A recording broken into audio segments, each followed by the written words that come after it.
Thank you. Recorded. Thank you, Laura. Next on the agenda is our financial update. Um, and I believe this is with our, Patrick. I'm just trying to make sure I have the interim CFO. I was going to say deputy, but deputy and interim CFO. How's that, Patrick? We're going to cover March's financials.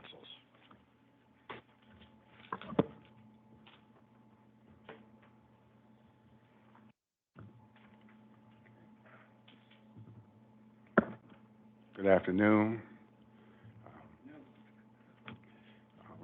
I'll start with our financial presentation as of March 31st, 2024.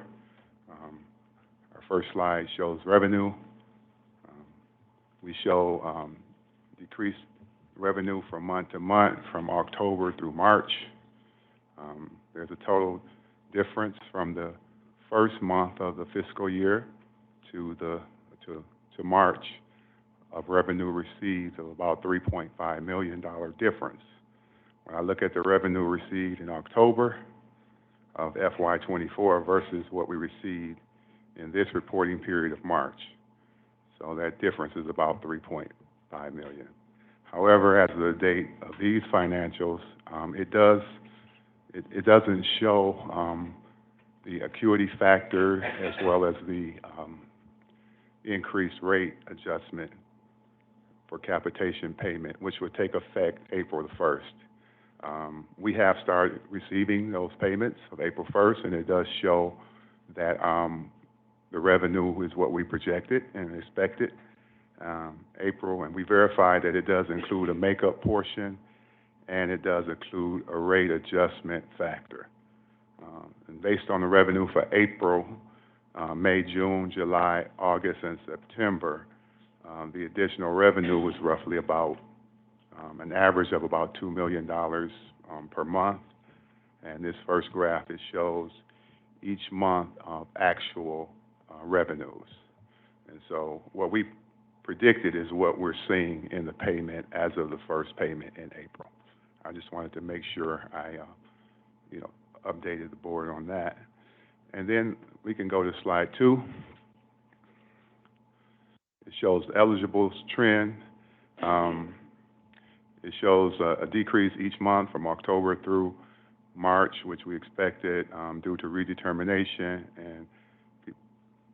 But the state did meet with PIHPs to ensure and to help to mitigate the shortfall, but we're still expecting to land somewhere negatively when it comes to the redetermination of eligibles.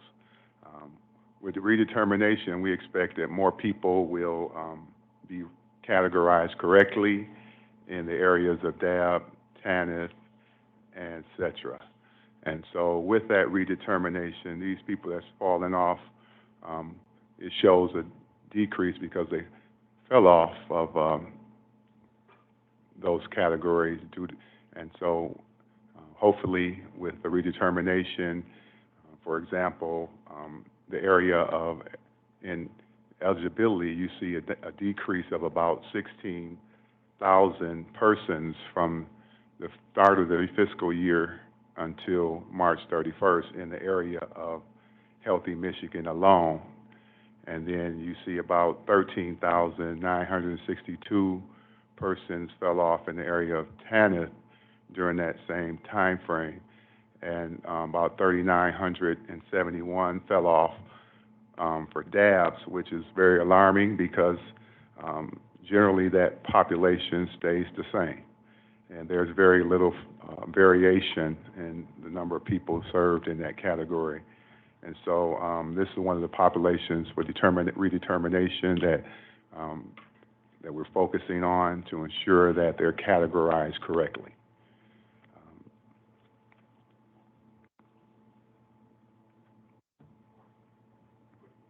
Quick question for you on those numbers, especially the DABs, because that's our revenue generator. The rest of them combined don't add up in terms of revenue. Right. I know the numbers are bad. They're worse than we expected because we expect fairly strong stability across the county, and these are not the people we serve. These are this is the revenue that we get based on those folks who are eligible.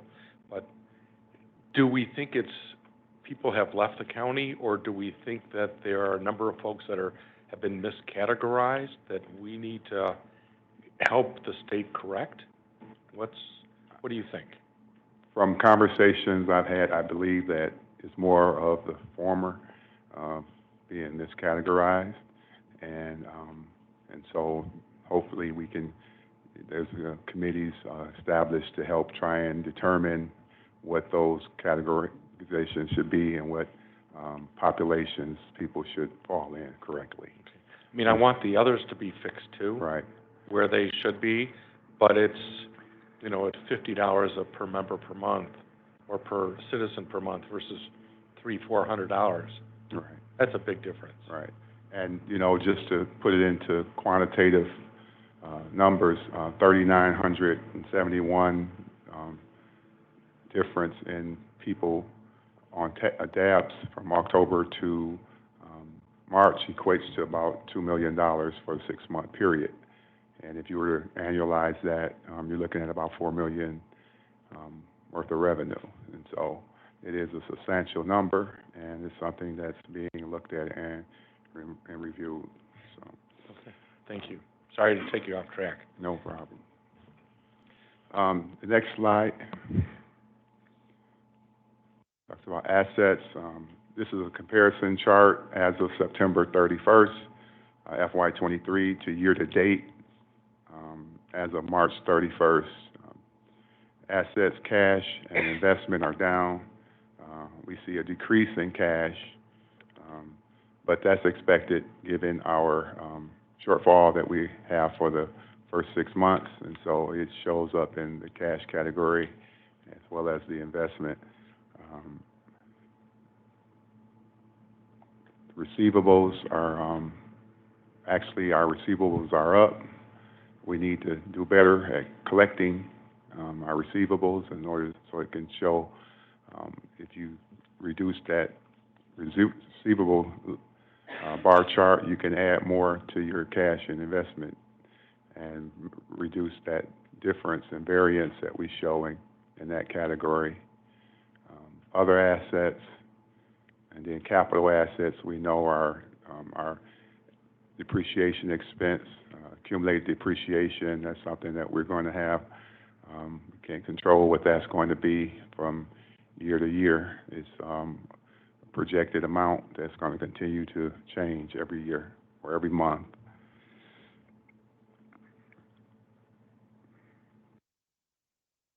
We also wanted to mention that we're working hard to control our expenses. We anticipate that this month would show a shortfall. We expected that based on March being the last month that is reflective of the decreasing eligibles without the effect and without the state mitigating that loss by adding in additional acuity factor and rate adjustment. So this is the last month. We knew that we expected it because of that. And next month we'll start to see the impact of the rate adjustment and the acuity factor. And these are actual numbers. Okay. We go to the next slide. Liabilities, all liability categories went down. Vendor payable due to state and employee payables, long-term debt, which is our bonds, group homes that are owed to the county. And so we'll see that continually going down until they mature. But right now, all of our liabilities are going down. That's a good sign, saying that we're paying the bills timely, and we're timing of payments also has something to do and how liabilities are shown. Next slide. Net position. We show net position going down due to year-to-date loss. We show about year-to-date, we show about 5.8 million, roughly 5.9 million shortfall. Total assets, we know total assets minus the liabilities gives us our net position. And so we projected to land at the end of September to be about an 8.7 million shortfall. And where we are in September right now shows 44.8 or 44.5 roughly in net assets. And if we were to hold true to what we budgeted, we would show a 35 remaining in net position at the end of the fiscal year. Next slide shows the revenue comparison. This slide is kind of compared to slide number 1 because it shows Medicaid revenue versus FY23 year-to-date.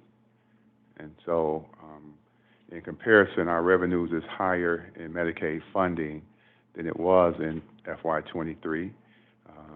It's stable in state and general fund, and also it's stable in the county funds, and revenue is lower in all other revenue categories, including income, investment income, and rental income, etc. And so we looked at that slide because it was kind of, it stood out as something that we need to look at closer. And when we looked at it, we showed that Medicaid portion was about at 208 million versus 216 million. So we received we received more Medicaid dollars in this fiscal year than we did in this time last year. And so when we drilled down into what was making up that total, we saw that we did receive additional Medicaid income, and we also showed an increase in the CCBHC portion of funding. I think it also speaks to the fact that the PPS1 rate is a little higher. That rate is higher for CCBHC, and therefore the revenue is showing higher, although it doesn't reflect in the eligibles. And so those are some of the contributing factors to why that number shows different. 4.3 million revenue increase year-to-year comparison, and $1.5 million CCBHC more in 24 than we received in 23. Patrick? Yes. A lot of what you talked about are essentially straight pass-throughs, right? Yes. The CCBHC, we, as the PIHP, we basically treat the CCBH funding as a grant. We receive the dollars, we push it through, we get a 1% admin for the administrative services that we do internally to make sure that the payments are pushed out appropriately, correctly, at the right amount. There's a lot of oversight and administrative that's required on behalf of our finance in order to make sure that we're reporting correctly. There's reconciliation reports that have to go to the state that we sign off on to and attest to. And so it's a lot of admin work on behalf of OCHN, and that is kind of increasing along the way, but that 1% still stays the same. I just wanted to, and so that was some of the differences of why that number in Medicaid revenue versus year to year was the differences that made up. Next slide. Net income. We budgeted for a surplus in the start of the year of $15 million for the year initially. However, but after recent actual financials, totals that we were able to, get actual information. We were able to update the rate and that we received from the state, and we were able to compare actuals to what's budgeted. And right now, we show that, the budget depicts a shortfall rather than a, surplus for the fiscal year. So we have revenues and expenses that hit at certain times of the year, and sometimes it causes those expenses. The main area where those expenses, are showing up is in the provider network. I mean, that tells us that we are pushing out the dollars. And, excuse me, I got off onto the wrong slide. So I was looking at slide 7, so, I wanted to talk about admin. Our admin is in comparison to last year, and I know, I wanted to make sure I touched on this because, we're still at 6% admin expense, and based on, the increase from last year this time to this year, that difference of admin expense is made up of about 20 more employees that's been added to the workforce. The annual increase of employees, and also, mainly the increase in number of people that's on the work roll. But when I saw it was still at 6%, that was a good thing because we're asked to do more.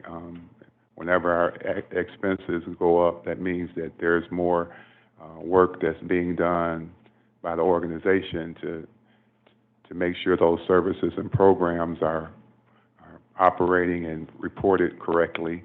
And so it takes staff to do that, and that's what shows the increase in number of the admin expense.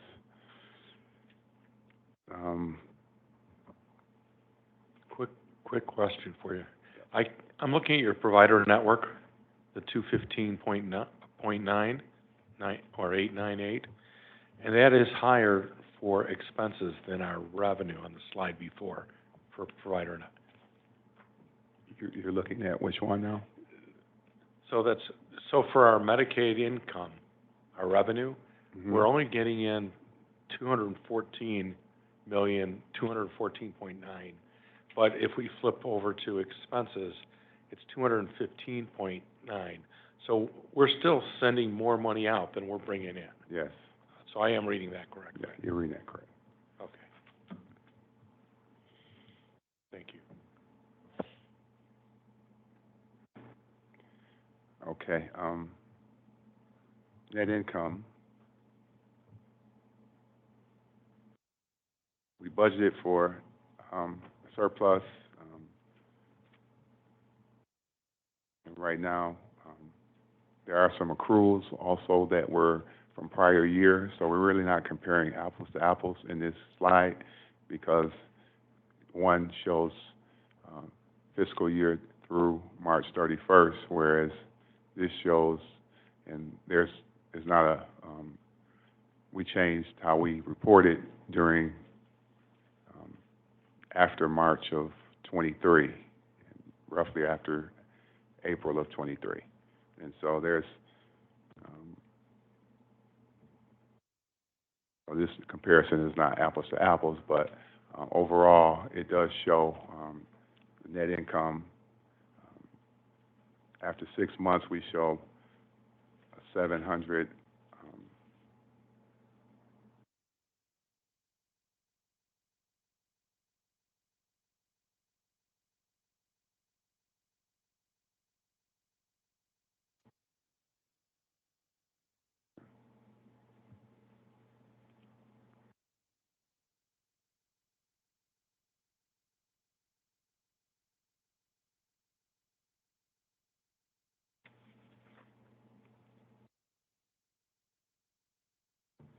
Okay.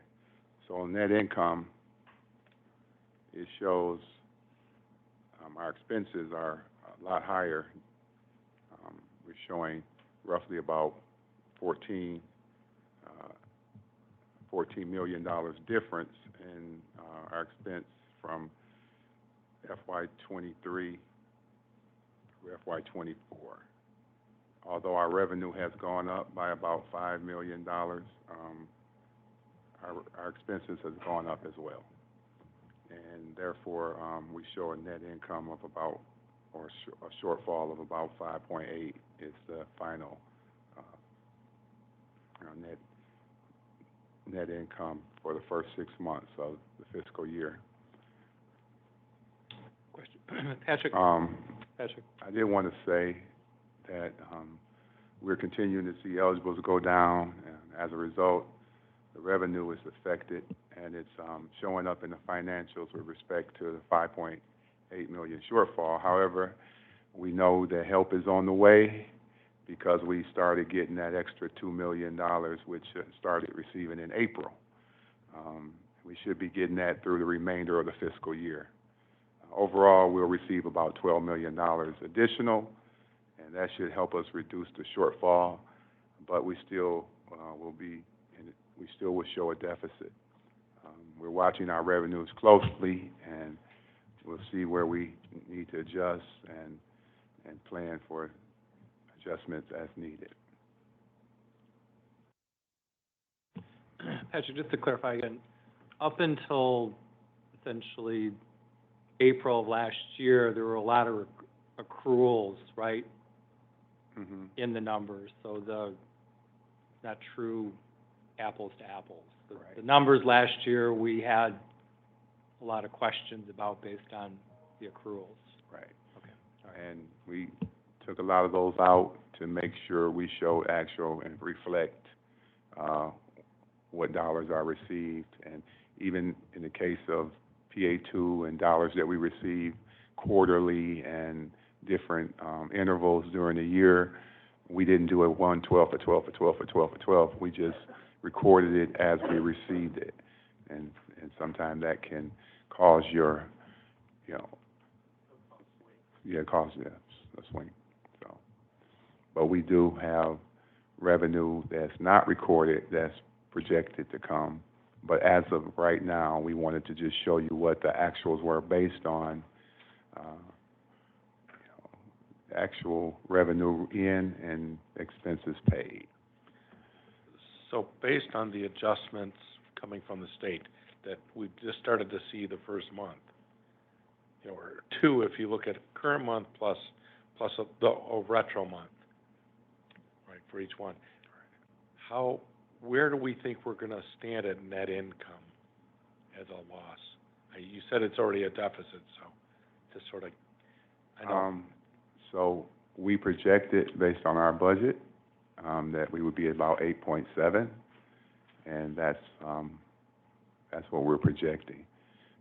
And if you saw this slide, it showed where we were. I think it was the previous slide before this one, or the one before this one.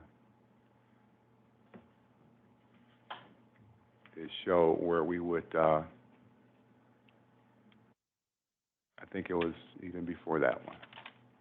Yeah, that one. There we go. So it showed, based on our current net position,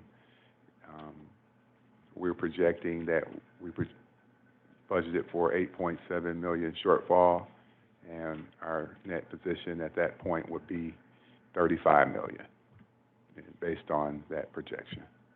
Okay. So I think you had up a number, it was around 5.7 deficit so far. Yes. So the 2 million a month will not fully eliminate that situation. So we'll go from 5.7 to 8.7. So that's about another 3 million, which is about $500,000 a month for the next 6 months. So that's still, obviously we can't. The hope was this year to build up the reserves, but because of the worst combination of factors, increase in expenses and decrease in revenue, we're not going to get there. So that's what we're going to have to work out for next year of how we're going to get there. Yeah. So, okay, thank you. Yeah. Okay.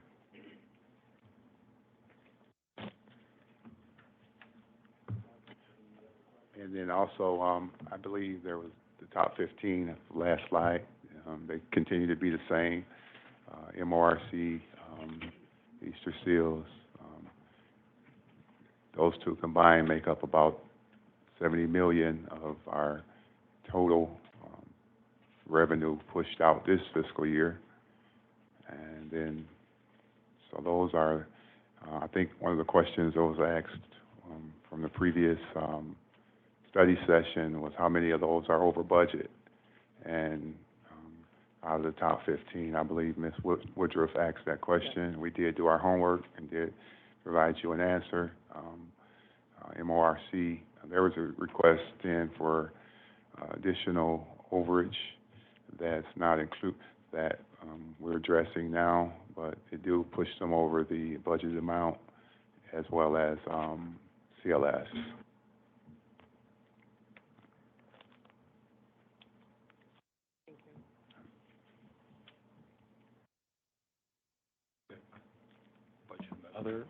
Other questions from anyone else on the board?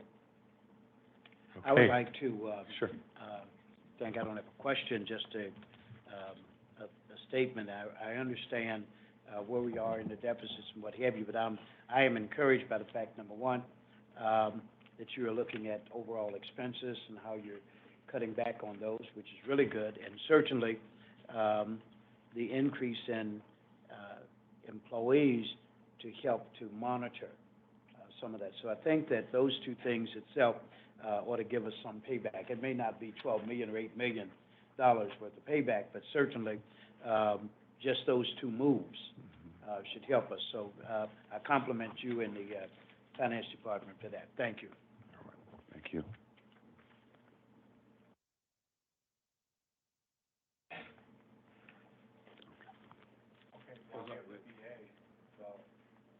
We now have the budget amendment so that things don't look as chaotic in the numbers, right?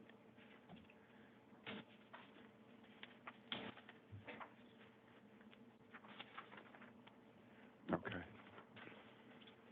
So most of the information that's shown on this budget, some of it was shared during the presentation. However, when I look at the budget amount, it does show, on the bottom line does show a shortfall of $8,641,351 that shows on this budget amendment. We went through and categorized all of our fund sources based on our capitation payment and how they're received, and we do show a shortfall in our Medicaid funding. Our expenses exceeded those dollars. Then we show also the CCBHC portion in other mental health revenue categories. We know that general fund and local dollars generally remain consistent. Grant dollars, we have to match that dollar for dollar. We have received additional grant revenue, but as you know, if you don't spend the grant, you have to use it or lose it. And so we have to match the expense, whatever the grant budget amount is. There's no carry forward or no surplus. And then also CCBHC, it shows the portion of CCBHC funding, the expense, and then OCHN's admin portion of $700,000 after you take out the expenses and the revenue for CCBHC. Bottom line is we do show budgeted revenue of 514 against expenses of 522 million, and that gives us the $8.6 million shortfall.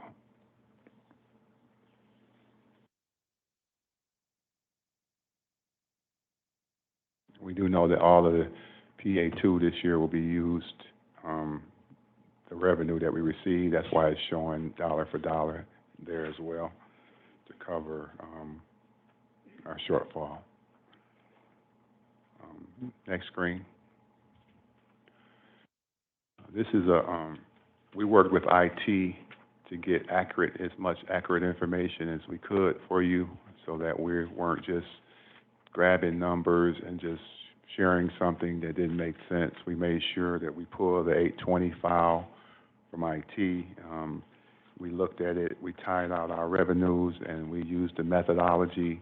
This is the methodology used to determine how we projected the we used actual 5 months worth of data because we had it at that time, and we projected out the last 7 months based on Milliman's report that they gave us with the increased acuity and rate adjustment factors. And so we plugged those into our budget, and that's how we came with the number that we had. That's just the methodology we used. We wanted to show that to the board. And then next slide, the same as the slide before. We plugged in all of the expenses related to the various fund sources in order to come up with the budgeted first page that we showed you. Next slide. This is the budget comparisons for FY24. It shows the initial totals, what's being changed overall. We're going from 114, we're going from an overall budget, that number is 499, and we added 14 million to the budget to bring that number up to 514 million. And that was budget adjustments based on revenue increases that was added in by Milliman through the acuity and rate adjustment factor. Is that the additional 12 million? That includes the additional 12. Okay, Yes, it does. thank you. So are we looking at that 820 file? That's the premium payment file that we get from the state. But are we looking at that every month just to make sure that it stays in line with what Milliman was guessing at, where they think our enrollments are? Plus, when we hit June on the books, we shouldn't see a big dramatic drop at that point, just level out at that point because of recertifications. And we're looking at comparing the 820 files to the revenue more readily than we were, because we're keeping a close watch on it to make sure that what our projections are coming to life. And so that's what this was a good reset for Budget and Finance and IT to come and really do this deep dive into how to get as accurate numbers as we could. And by using that revenue file, we were able to tie in, and we knew what the rates were, so we were able to take those two and determine what our projected number would be. But going forward, we have that file every month, and we could do that reconciliation and trace and tie it to make sure that we're staying on track. Plus those folks that are showing up in TANF instead of DAB and should be in DAB, I guess. Okay. We mentioned,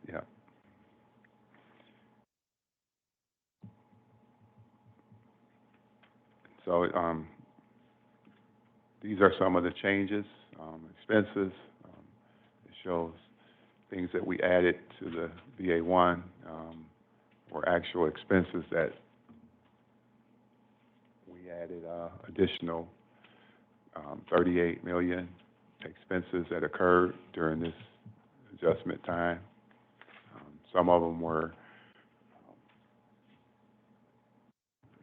24 million of it was CCBHC, and so that's just pass-through dollars. Medicaid, special Medicaid dollars increased, and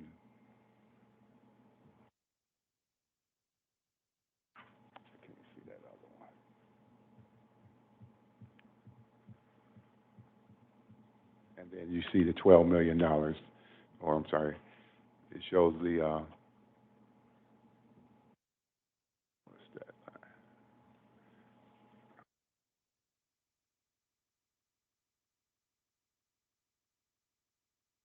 I can't.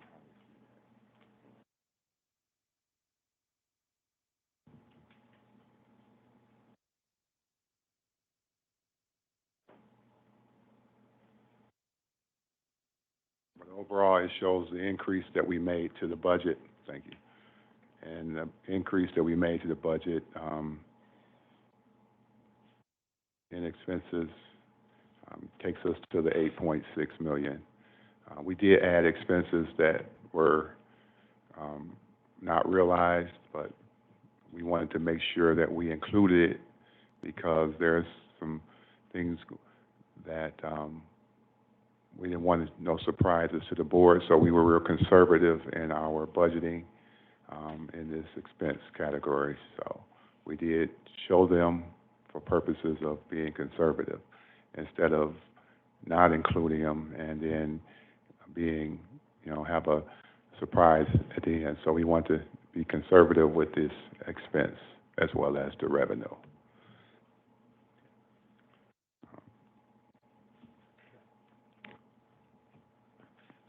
Patrick, Mhm. so are you good on the presentation? I'm good, yeah. Okay. Well, I just wanted the public and everyone to know that we went over this last, 2 weeks ago at our, meeting of, our study session. And so I think this is the second time we've heard this, and it's the right thing to do because we want the providers and the public to know where we are at. I think it's important to, when you look at these numbers, when you cut to the chase, because there's all kinds of numbers here.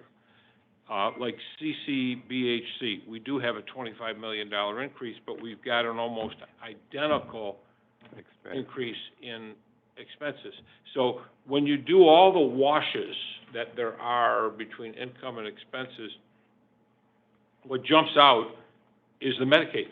We have a $10 million decrease in revenue, and we have a $16 million increase in expenses. That's $26 million, and our shortfall is about 24 to budget from the original budget, because we had hoped for a $15 million positive ending of the year to the $8 million deficit. So, and in there, there's some also telling things. For example, the general fund, we've reduced expenses projected to be $761,000 by the end of the year.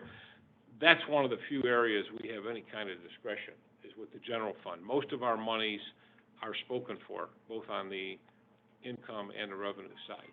So I think it's important for everyone to know we're still getting all the dollars out there, but we've got an imbalance right now that's primarily created due to this redetermination situation. And we're going to have to ask the state to continue to pass this year to come up with a way to fully fund the network, because we're lean as far as expenses go. We're not doing anything out of the ordinary, like you mentioned, the 6% administrative overhead.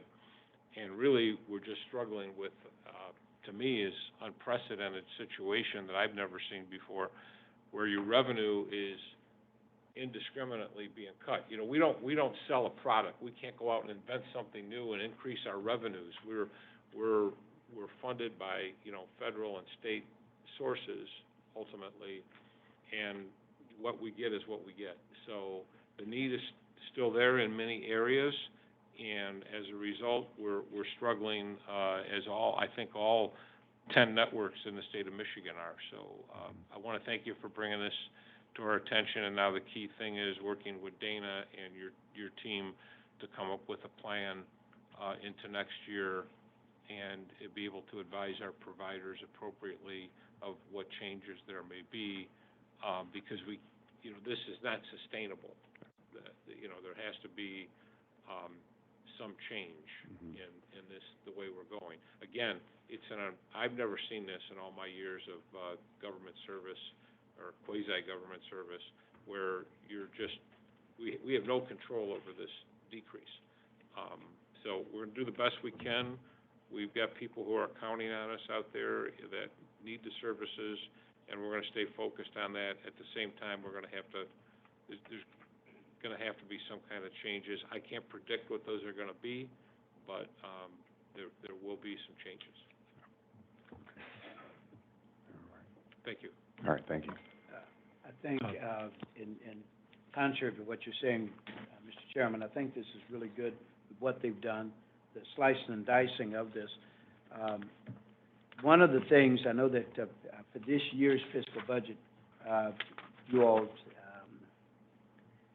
counted on not getting as much. I think you made an adjustment to the budget early on, so we did not make a big enough adjustment. And I think that these numbers may help us even for the next fiscal year.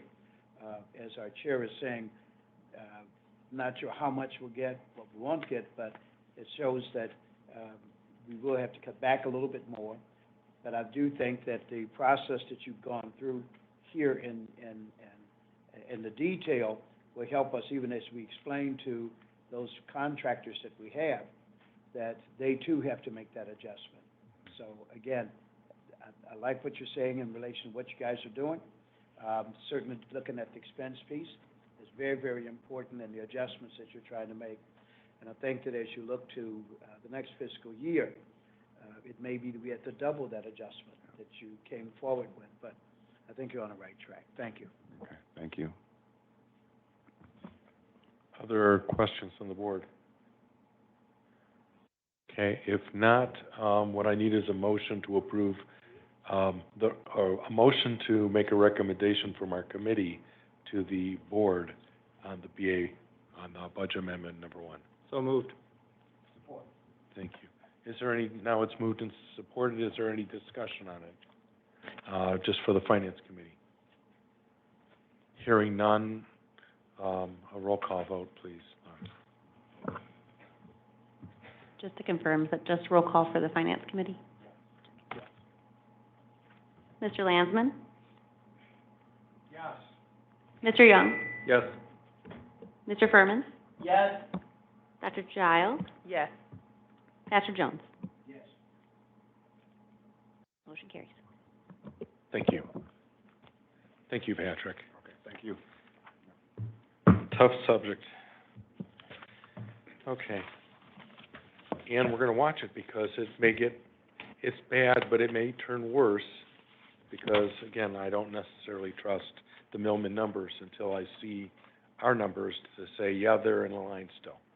And that's going to be, right now, based on what we're going through, I'm not doing this here, but based on what we're going through, and I know that there's some fluctuation in what gave you, and the solid numbers we're looking for, at this point, just seem unachievable. You know, just can't get the right numbers. But I think what they're doing, which I'm encouraged by, is, you know, peeling back that onion, peeling that back, looking at that, looking inside, where can we save, what else can we do?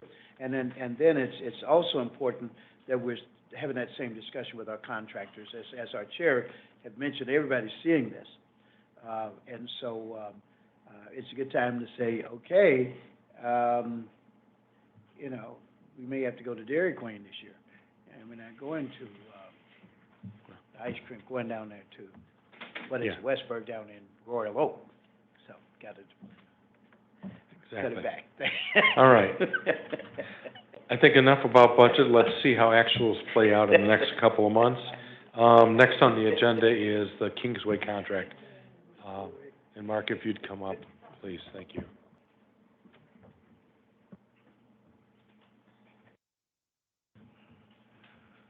Good evening, Mark Duguid, Director of Facilities for Oakland Community Health Network. I'm here seeking approval, board approval for the extension contract for Kingsway. It's a little loud, isn't it?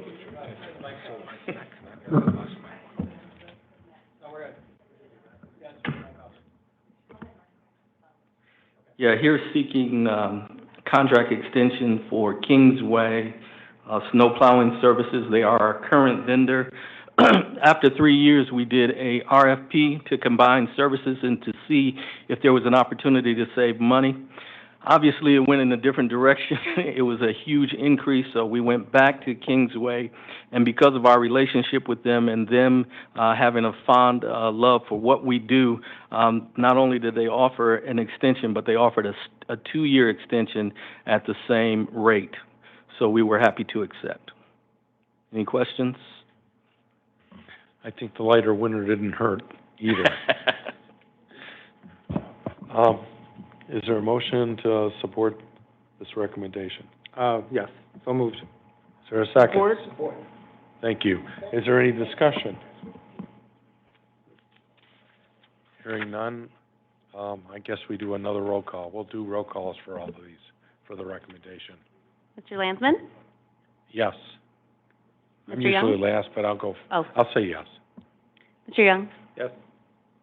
Mr. Furman? Yes. Dr. Giles? Yes. Pastor Jones? Yes. Motion carries.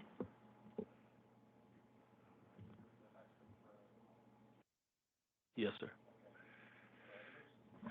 Seeking board approval for contract extension for Sabre Building Services.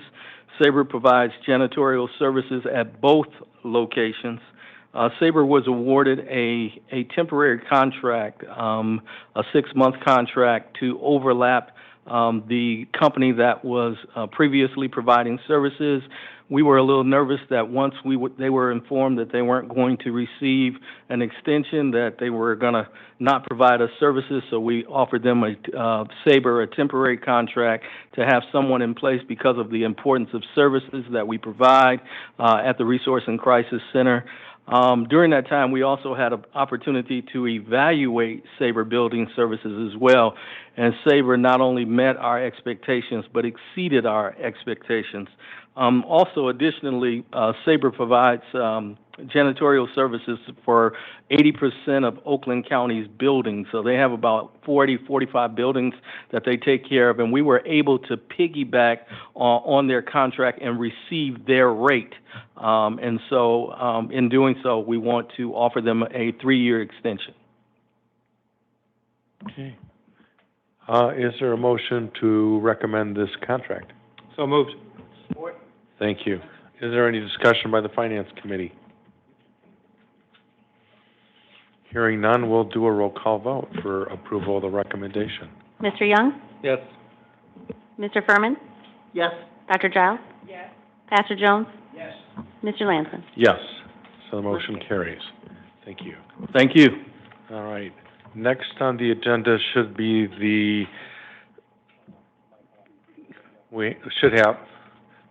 we have a mic that's on, but I think Ms. Ali is going to be presenting on the latest and greatest contract amendment for, this is a CMHSP, right? So it's not a PIHP contract? Correct. Okay. Not that it would make that much difference for us, we are both. But Indeed. you have the floor. Thank you, sir. Kalana, Legal Counsel for OCHN. This contract is for our CMHSP contract. It is the first amendment since its issuance. This amendment is a no-cost amendment. It doesn't add any funds, but it does update the reporting requirements, dates, and some of the requirements related to ORR, as well as our compliance examination guidelines as well. And that happens, they complete our annual compliance examination that goes through our compliance department. So working closely with them to make sure that there are no concerns there, and they haven't expressed any. So I think we're all set to agree from our perspective to the terms pending board approval. Any questions? It doesn't look like it, so let's go for a motion to, since we don't really have much of a choice, this has already been negotiated between the CMH Association and the state, as I understand, too. Correct, and we do participate in those monthly meetings for our CMHSP contract as well and provide feedback. So there are several work groups that do provide feedback so that when these do come before this board, they've already been vetted by the team. Okay. So I'll move that we recommend taking this to the full board next week. Second? Is there? All right. Are there any other questions for Ms. Ali about this? The only one I have is, since this is changing some of the compliance reporting that we're gonna have to do, do we have that in our budget or in our effort to make any reporting changes? Can we easily make those adjustments? Because I know these are always onerous.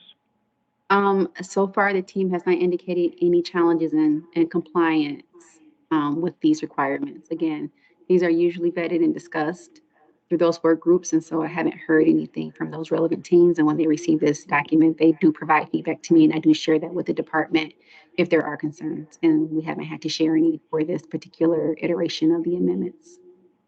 Okay, and I just realized Marquita's in the audience, and she's sort of nodding her head, not saying, absolutely, it's easy, piece of cake, it's not, but No, it's she's never now easy, but smiling. it's also an unfunded mandate, right? And so I think that's something that Yeah. we have discussed, I think, at length at some of these meetings.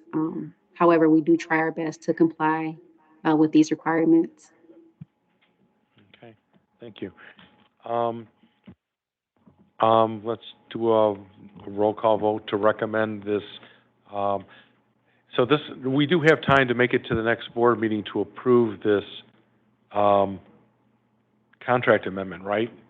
We have requested an extension through the date of our board meeting so that we could have time to take this before the full board for approval.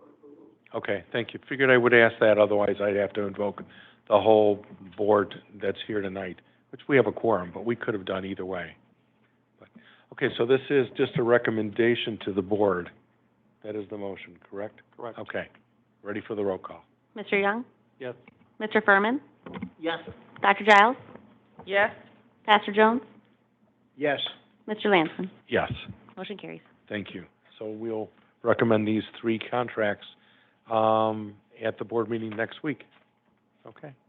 Moving on, I'm going to pass the gavel, back over to Ms. Woodruff. You have the floor for policy. Thank you, Mr. Lansman. Ms. Marquita Massey.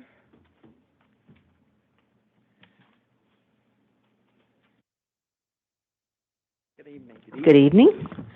I'm here to give you the quarterly update on compliance activity that has occurred here at OCHN. I'm going to be providing you an update with activity that occurred for quarter 1, fiscal year 24.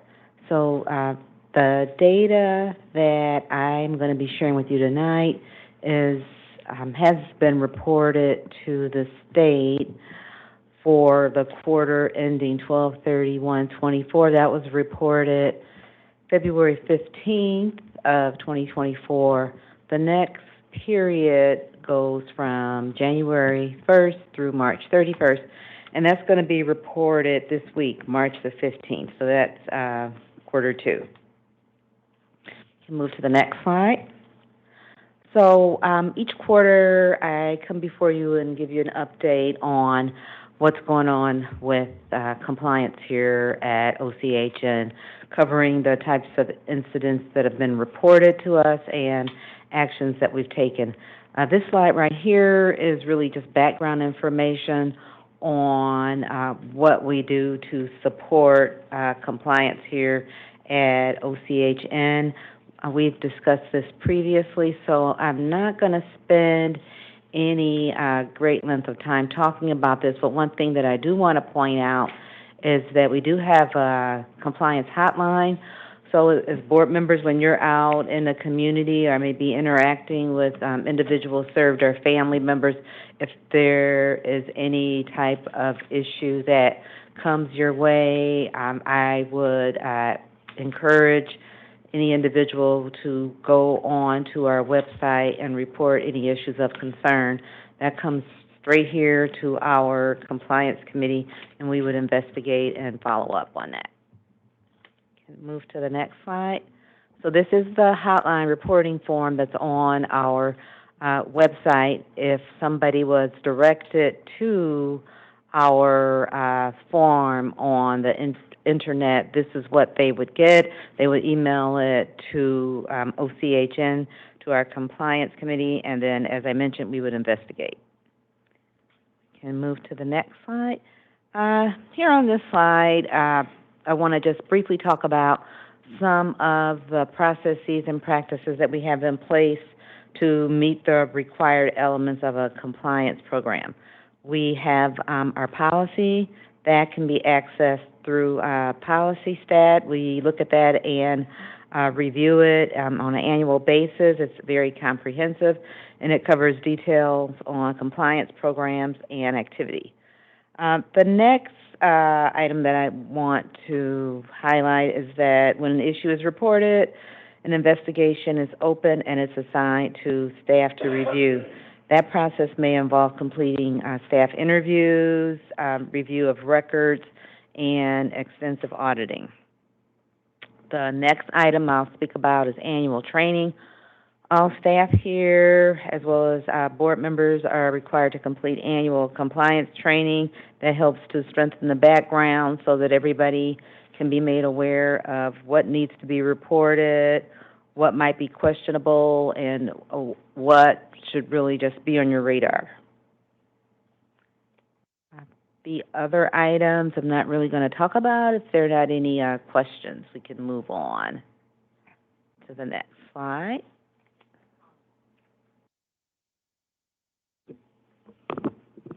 Thank you, Marquita. Can you hear me? Mm-hmm. Okay. It says reporting hotline. Is there an actual phone number to call? Yes, they would call our front desk, so you get the 858-1210 number, so that would be where they would call. And then that would go to customer services, and then it would come to my team for investigation and follow-up. Thank you. Okay. This next slide covers what happened to us in terms of activity in quarter one. So it wasn't really a super busy in terms of activity for quarter one. We had a total of 9 issues reported, 4 related to HIPAA privacy. There were 2 pertaining to overpayments, and 3 that pertain to provider performance. As examples, under HIPAA privacy, those kind of issues would pertain to anything that would put PHI at risk. So staff sending unencrypted emails, including PHI, which is protected health information, in the subject line, or any type of misdirected mail or emails. In terms of overpayments, that covers, as example, billing for community services while a person was in an inpatient setting. If a person is in an inpatient setting, of course, they can't be getting any community services. So we have Power BI reports that help us to identify when those type of overlaps may happen. And then another example would be if there's an instance of an individual intentionally billing for a service not provided. We often see that happen with community services. Direct care workers may be reporting CLS services that were not actually provided. I'm going to talk a little bit later about an enhancement that the state is requiring that has been passed down to CMS to target that. In terms of provider performance, many times we get reports that are sent to compliance that may not be directly related to Medicaid fraud or abuse, but we encourage staff and providers to report whatever you may be concerned about. We can filter through whatever is reported and determine if there's an actual compliance issue there.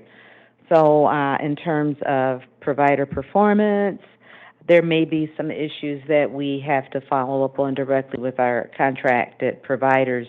For example, if a provider is required to have a license through LARA to provide specialized residential services, licensing sometimes is a little bit delayed in processing licensing reports, so it's not available on their website. So what we would want to do is to keep that on our radar to make sure we're keeping watch on that to make sure that that license does show up. Laura can be sometimes delayed like 45 to 60 days. So we want to make sure that we are following up on those to make sure providers that are billing for licensed services do have a license. We can move to the next slide. So this slide is a summary of issues that were reported to the state for quarter one. So we have 3 different categories. We have tips and grievances. That would be if someone called in and said, hey, I have a concern about this provider or this staff. I need you to investigate it. Data mining algorithms would be reports that we have to identify issues with claims that have been processed for payment. And audits, of course, would be if there was an audit conducted that was required due to a compliance issue that was reported to us. So for quarter one, in terms of tips and grievances, we had an issue that was reported to us for overlapping services. This is an active investigation that's still being looked into. This was a provider that was providing services at overlapping times, which you can't do.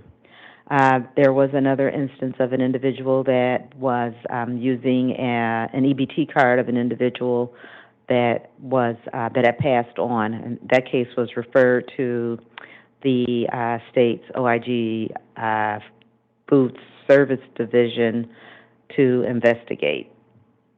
For quarter one, we didn't have any issues that were identified as a result of our data mining activities. We continue to run those reports monthly, but nothing came up as an issue that needed investigating or required recoupment for quarter one. And then for our audits, we had a few referrals from the OIG that required us to do some audits. Of the 4 referrals that we received, 1 was substantiated. The others were closed during the reporting period. I'll move on to the next slide.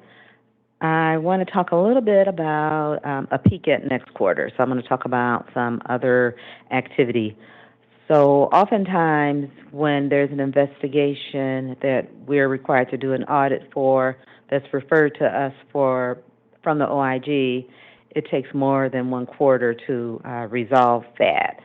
So those are active investigations.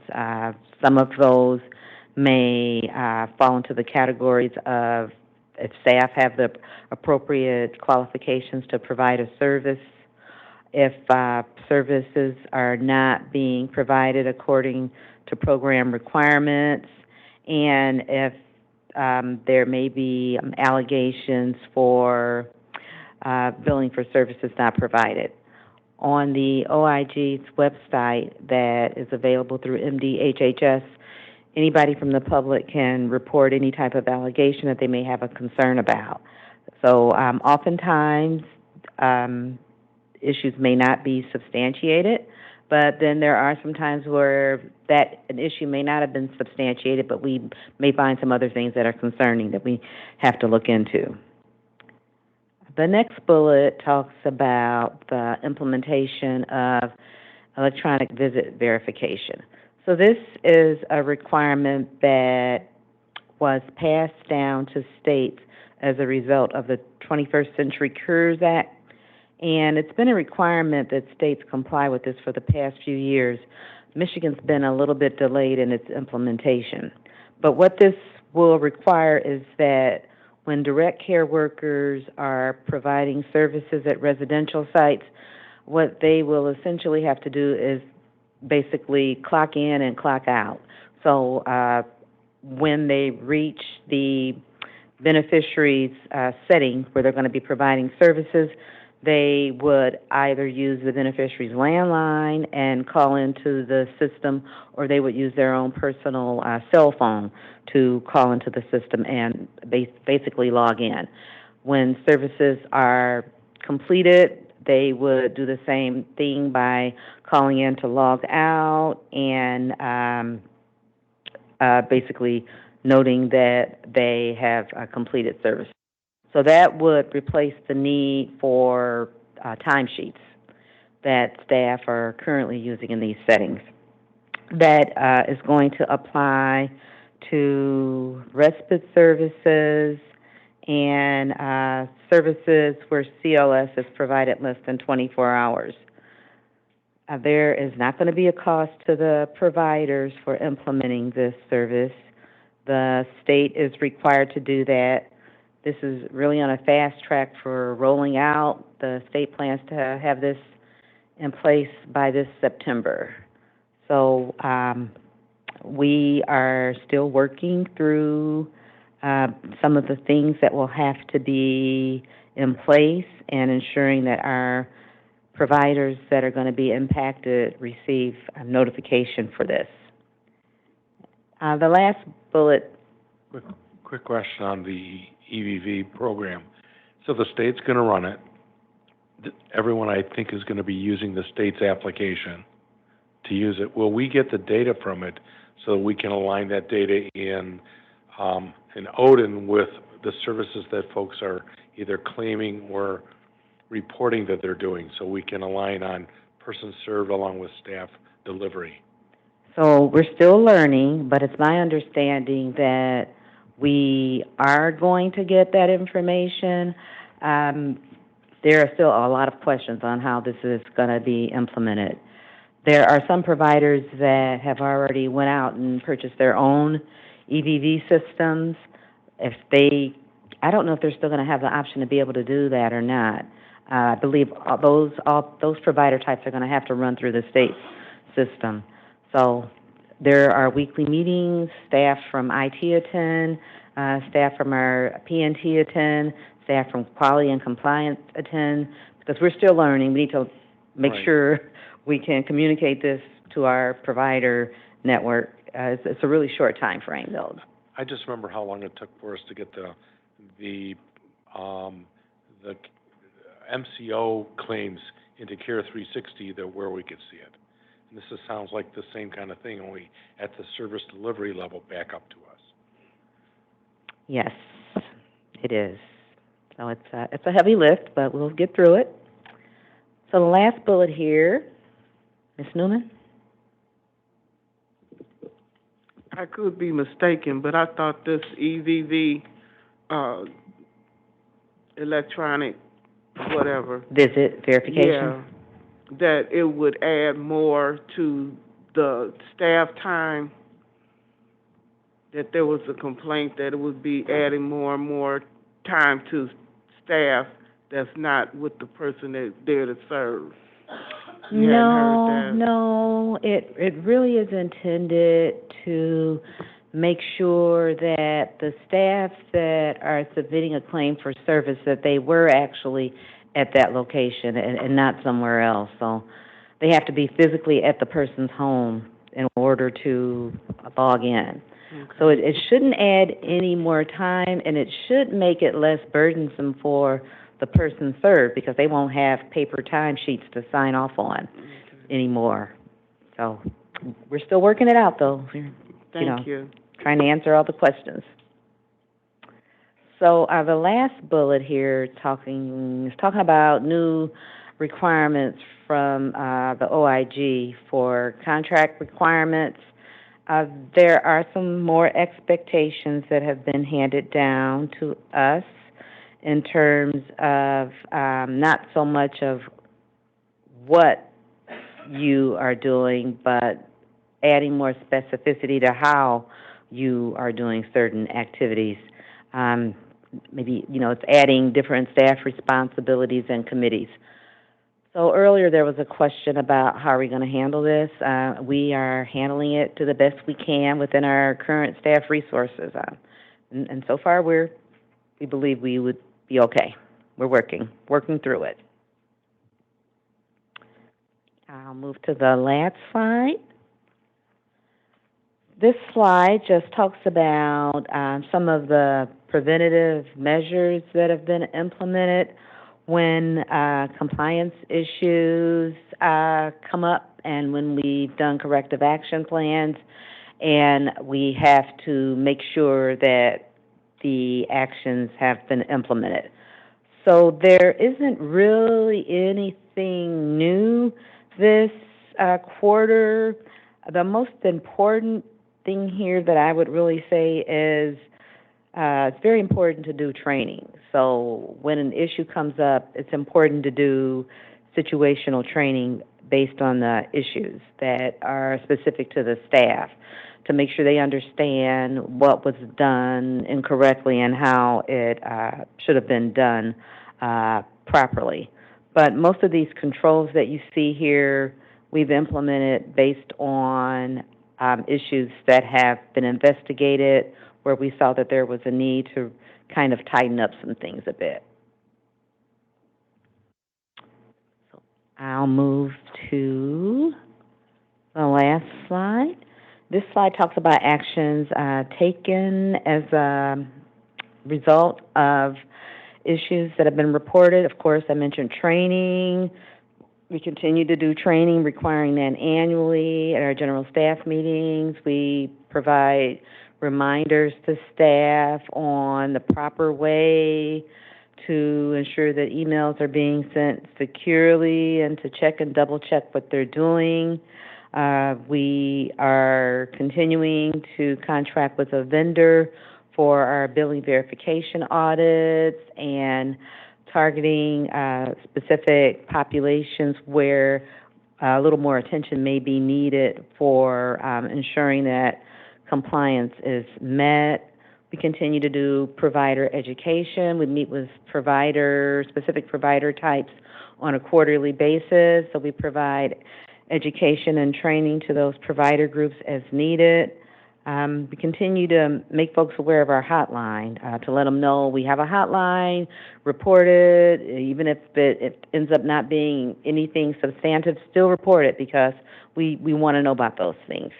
And, when there is a need to follow up with providers, if there are concerns, of course, we would meet with the provider and provide training to them to make sure they are aware of proper way to handle things and how they need to address issues with staff. So I believe that brings me to the end of my presentation. Are there any questions? Newman? Going back to the slide where you were talking about a staff using an EBT card, and that went over to the state, does the state report back to us what they found in that case, or no? They have not yet.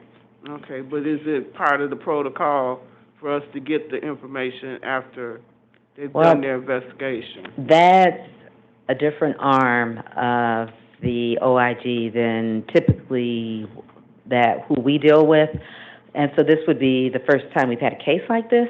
Mm-hmm. So it's not been their practice to report back to us, but they have reached out to us to ask additional questions, and we provided the information that we had. Okay, thank you. I have a question. Go ahead. Pastor Joe. I have a question, and it may not be relative to this, but in this checking follow-up, does this include the caregiver services to persons who may have dementia, Alzheimer, Lou Gehrig's disease?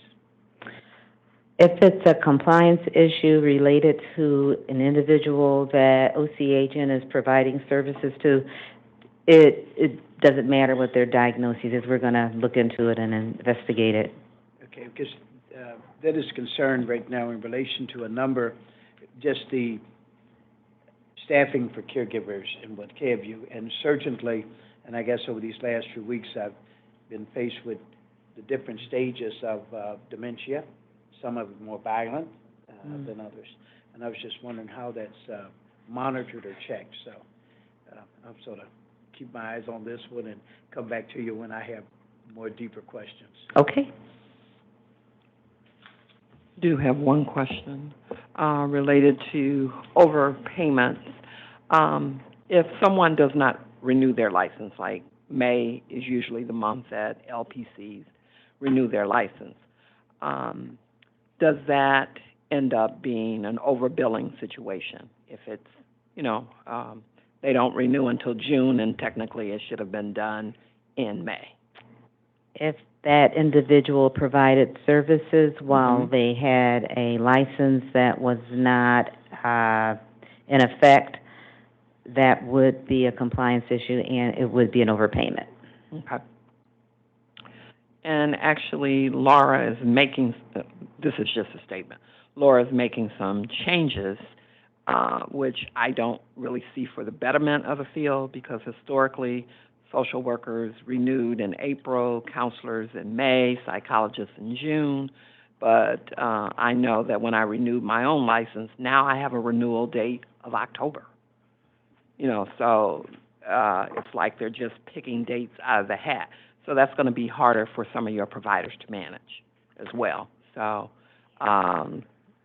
you probably should caution them to be a little bit more vigilant, because generally, as a rule, they look at nurses in March, social workers in April, counselors in May, and psychologists in June. But that doesn't seem to be the rhyme or reason that Laura's going with going forward.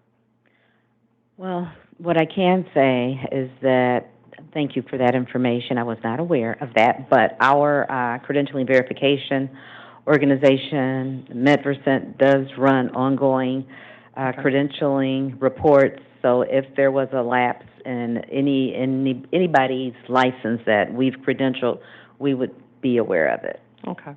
Thank you. Thank you for the report. Thank you. Next on our list is Ms. Vicki Suter here. If not, there is a letter that she submitted regarding Judith Summers, which will be... Angie's online to speak to this one. Okay. Go ahead, Angie. Yeah. Hi, everyone. Yes, my name is Angie O'Dowd, and I am the manager of the Office of Recipient Rights.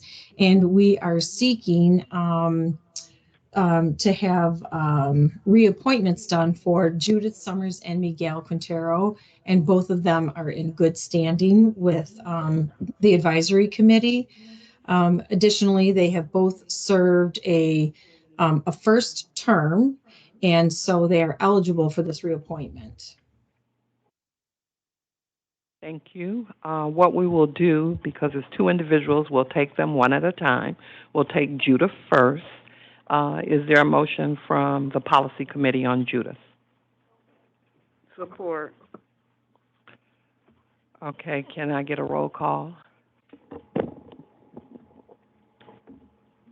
Dr. Hans? Yes. Ms. Newman? Yes. Ms. Root? Yes. I didn't see Ms. May or Torres. Ms. Woodruff? Yes. Motion carries.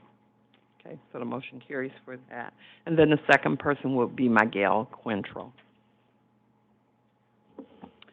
I move that Miguel Quintero be reappointed to the RRAC. It's been moved and supported. May I have a roll call, please? Dr. Hans? Yes. Ms. Newman? Yes. Ms. Root? Yes. Ms. Woodruff? Yes. Motion carries. Thank you. Thank you. Needs assessment, Ms. Curley?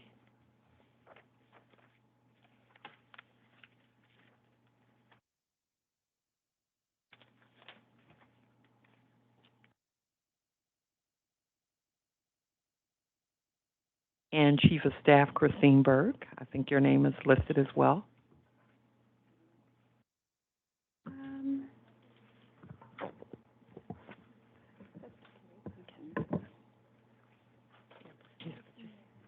Okay, y'all playing musical chairs on me.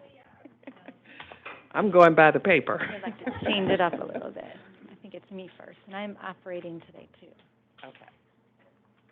Good evening, everyone. Suzanne Weiner, Director of Communications for OCHN. I am just going to start us out a little bit to talk about our robust system, our robust community outreach system to try to get the needs assessment to as many people in the community as we possibly can. As you can see from the information on the screen, obviously we use our emailing, constant contact type of system, and it goes out to over 10,000 individuals in this system. So we get it out to as many of our contacts as possible and as many times as possible. If you received it numerous times, sorry, and thank you for filling it out. Also, we work with our partner, the Oakland County Health Division. They also have an electronic emailing system that they use, and they have over 100,000 individuals. And we've worked with them for years to make sure that our needs assessment goes out to all of those individuals. So it was also sent out to those individuals. Like I said, we work closely with them. We send things out for them, and they're very gracious about sending things out for us as well. We also do, we push on Patch actually quite a bit for a lot of our community events. All of our press releases go on Patch, as well as the Commonwealth platform, which is kind of a shared tri-county platform where you can post flyers and different events and things like that going on. So we posted our needs assessment there as well. So it just gives a wider reach in terms of getting the message out there. Social media obviously is going to be prominent in terms of getting this out there for those that are using electronic type of means to do the survey. So we did have that out there, as well as coordinating with our partner, Oakland Intermediate School District. Multiple press releases went out. We put it out in our newsletter, Let's Talk, as well as our Stepping Stones newsletter, which goes to 15,000 individuals that we serve. As well as we actually mailed out surveys. We mailed out some informational packets with the surveys with a postage paid envelope for them to, we gave them numerous copies of the survey with a postage paid envelope for them to fill out the survey and mail it back to us. And we received so many surveys that way, which was wonderful that practice we really feel like it does work. We mailed that out to over 400 service sites, so we were able to reach a wide variety of people that way, as well as having them in our own lobbies and other numerous events that, and I'll be covering that, I think, on the next slide. These are some other places that we were. We were really busy during that time frame to be out and about in the community, which we already are. You hear about the community outreach efforts that we do. Any of those events that we were at, we had our needs assessment there. We had a sign there. We had copies of it there. We made sure we were out there in the community and had it available. So we went to our work groups, the person-served work groups that we have here at OCHN, as well as we visited some of our substance use disorder treatment centers, which is a new initiative this year and a really great opportunity. We were able to get numerous surveys then, and it had actually some really unique and great conversations with the people there. Learned a lot going to those centers. And as usual, we went out to our 9 clubhouses and drop-in centers, as well as our community events. I also wanted to mention we included this in our trainings. Whenever we had any trainings, we would mention our needs assessment. And if you were at any of our events during that time, you would always see it up on the screen, the PowerPoint, to encourage people to respond to the survey. So those are outreach efforts, and I think I'm going to turn it over to Frances now. Frances Carley, Director of Strategic Initiatives at OCHN. Good evening. So all of the communications and outreach efforts led by Suzanne Weinert and her communications team resulted in some great response rates from people receiving services this year. Out of 837 responses, 371 were from people receiving services. So that was an increase of 47% over last year. It really makes a difference in the quality and the type of information that you get back that way. So although the overall rate is a bit lower in terms of the total number of people who responded in the past 2 years or so, we did get this great response from individuals getting services. So that is something to celebrate. Overall, so in terms of the population distribution and the way the responses came in, aside from the spike in responses from individuals receiving services, the rest of the distribution rates, it's all pretty similar to past years in terms of the proportion and who's responding. Next slide. So in terms of the survey design, we had a few updates this year. We continued the equitable survey design, offering 2 different survey options for people receiving services, both a shorter and a longer survey. We added some different services questions concerning justice, threat assessment, and the certified community behavioral health centers, among others. We also, at the board's request, included a few revisions to the design, capturing some zip codes, and then also we translated the survey into Spanish and Arabic in order to reach a more diverse group within the community, and made a few revisions to the questions on CCBHCs. So in terms of the responses, the full report is in the board packet, so the board can refer to that for more detail and information. We did get a lot of information back, so it's a lot to process. Just a few highlights here tonight I'll share with you. So in terms of the overall response, what we're seeing is priorities in 2024 and then going into 2025 for the annual plan next year.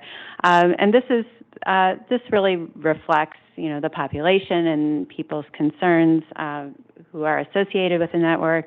Mental health treatment is the top priority across the board. Crisis intervention, second, at 67%.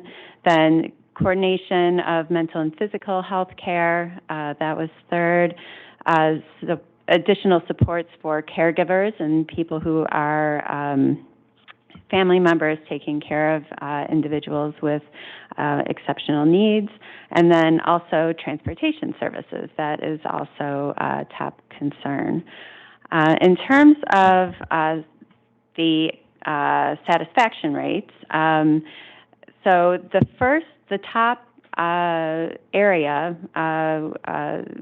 with the highest rate of satisfaction was with the substance use prevention and treatment services. And that really reflects the outreach that Suzanne and her team did to go to the 6 sites and get some additional surveys and feedback from people receiving the treatment at those sites. So this is a change from previous years and really reflects the population and who is responding to the survey.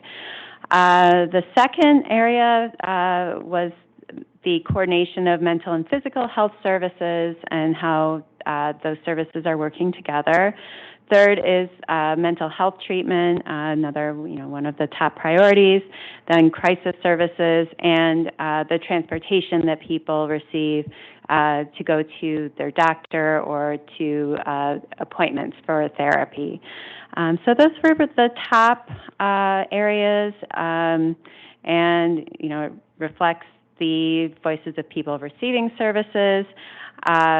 There is some additional detail in the board packet as well. So then in terms of next steps for the needs assessment survey and the annual planning, we are in the process of beginning our annual planning and very much in the early stages. Now that we have the results and we've analyzed the information and can see the information and the priorities, we're going to take that information and build that into the process for building out the annual goals for fiscal year 25. So those are the next steps, and we can take any questions. Thanks.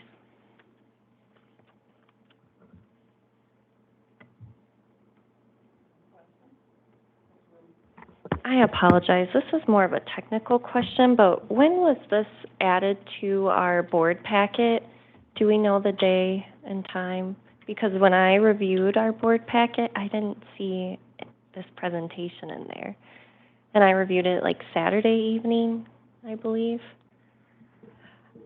It might have gone into the packet today. Okay. Yeah, I'm Yeah. not quite sure the exact date. I apologize That's for okay. any delay. I'm just wondering, maybe, do you think we could get like a message on Boardable or something when new documents are added? Okay. Yeah, 'cause I would have loved to have reviewed this, you know, been a little bit more prepared. I feel bad.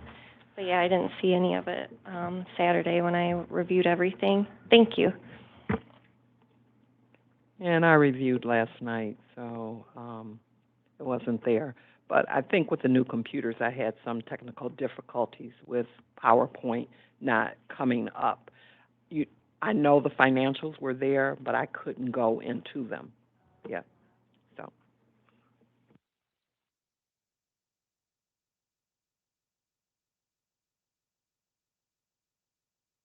Thank you.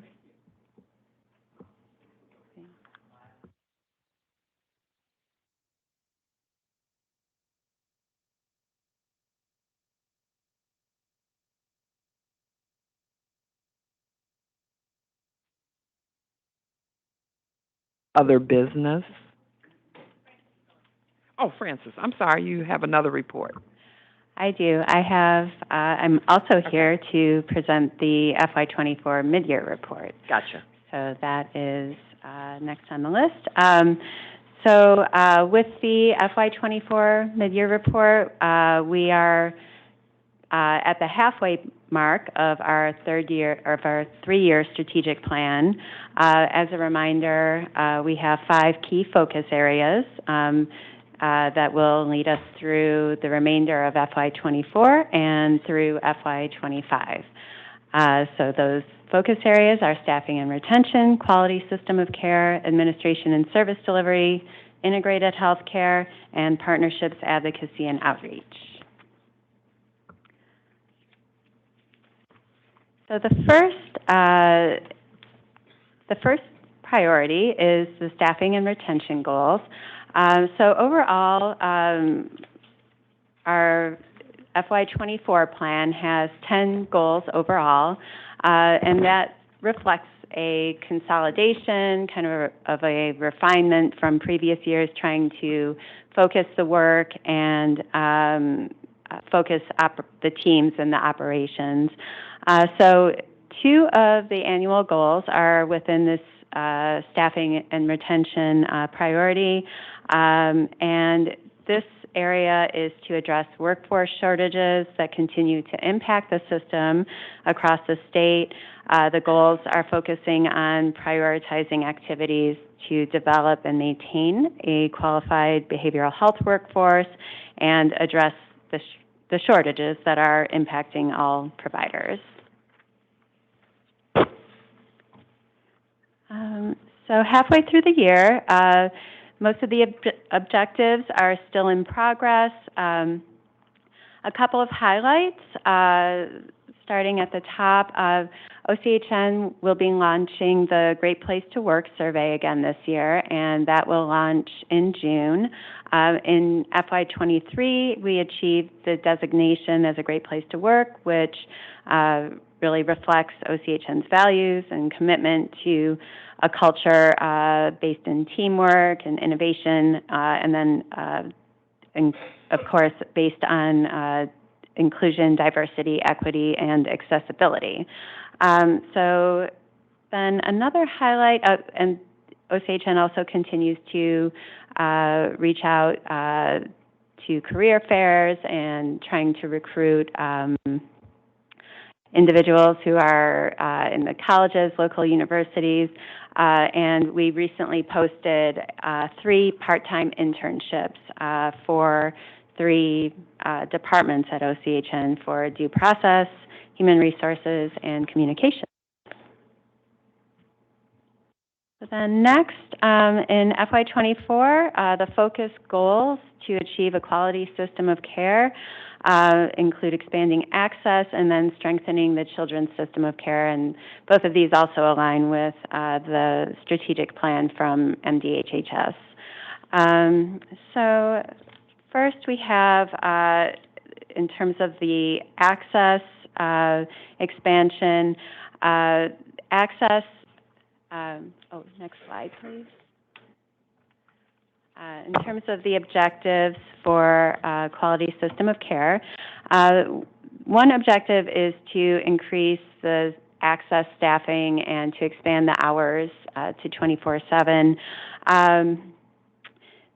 There are some impacts with the worker shortages, so this does continue to be a challenge, and the access team is also experiencing a higher number of calls than last year and about 13% higher. So they are a busy group. Next, we have the SED providers. The provider network team has successfully added 4 new SED providers to the network for a total of 6. Then ongoing, the team is also the clinical team has been busy building out the comprehensive children's system of care. And part of that is creating the Children's Assessment Center in the Troy building. So building on the existing assessment and diagnostic team, OCHN renovated the space and is now in the process of seeking additional training and consultation. So it's a very exciting initiative. The idea is to bring in some healthcare partners into the space so that it improves access to different types of healthcare services for families and children who are seeking services at the assessment center. And then in terms of also for expanding children's services and access, the mental health school navigators, by the end of March, had provided 73 referrals to children and families for behavioral health services. And the navigators are also very active in the community, having attended 68 school events and 45 community events to promote the service and get the word out. Additionally, in terms of children's services, our data shows that there are 61 fewer inpatient placements this year compared to the same period last year, which can be attributed to the services through the YFCC. So then moving on to the administration and service delivery goals. There are 3 key administrative goals for FY '24 within this strategic priority, complying with administrative requirements, redesign functions, and structural requirements from the state, using technology to improve the provider network monitoring, and then implementing budget management strategies such as standardizing rates and implementing fee-for-service goals. In terms of the objectives, the clinical team and P&T have been busy working on recommendations to address the conflict-free access and planning requirements that the state is in the process of implementing. And so the goal of conflict-free access is to make sure that individuals receiving services have their choice of providers, essentially, and that there is not a conflict within the referral process. So keeping that independence. And Next, in terms of the IT capacity at OCHN as the managed care entity overseeing the public system in Oakland County. The IT team has been working on improving various systems upgrades, and that includes a population health tool and monitoring tool for improving services and understanding, capturing and understanding the data. They are also building out a provider credentialing module in Odin, which is the state behavioral health system, data collection and financial system, and then also building out a crisis module. So those are some key areas for where that the team has been working on to improve the operations. And additionally, the finance team and clinical teams have been very busy working on standardizing rates across different service models. And then also the teams have been exploring additional revenue opportunities and received about $2 million in new grants in the past few months, and we have a few additional grants pending for justice and telehealth. So the integrated healthcare strategic goal reflects OCHN's response to the integration of physical and behavioral health care to improve outcomes for people served. The priorities in FY24 are comprised of 9 objectives, which are still in progress. Which slide? And so the main highlights for this area, OCHN has been working very diligently with Oakland County and Honor Community Health in the past several months to launch a walk-in immediate care clinic in Pontiac. And so the teams are preparing kind of a soft launch, and so look for that in the coming months. We will have more information and a more formal announcement, but that is in progress. And so it's a very exciting initiative, and also this sort of urgent care response is one of the state's goals with CCBHCs this year too. So OCHN is getting ahead of the curve there. Then additionally, the SUD team is currently in the process of drafting agreements for 2 emergency departments to implement Project Assert, which provides screening and brief intervention for individuals who are referred to an ER whose referral to an ER was in response to an SUD need that brought them to that service. Then additionally, the clinical team has been utilizing the new population health management tool to monitor and reduce racial disparities in healthcare in Oakland County. So that is one of the main priorities with the population health care management.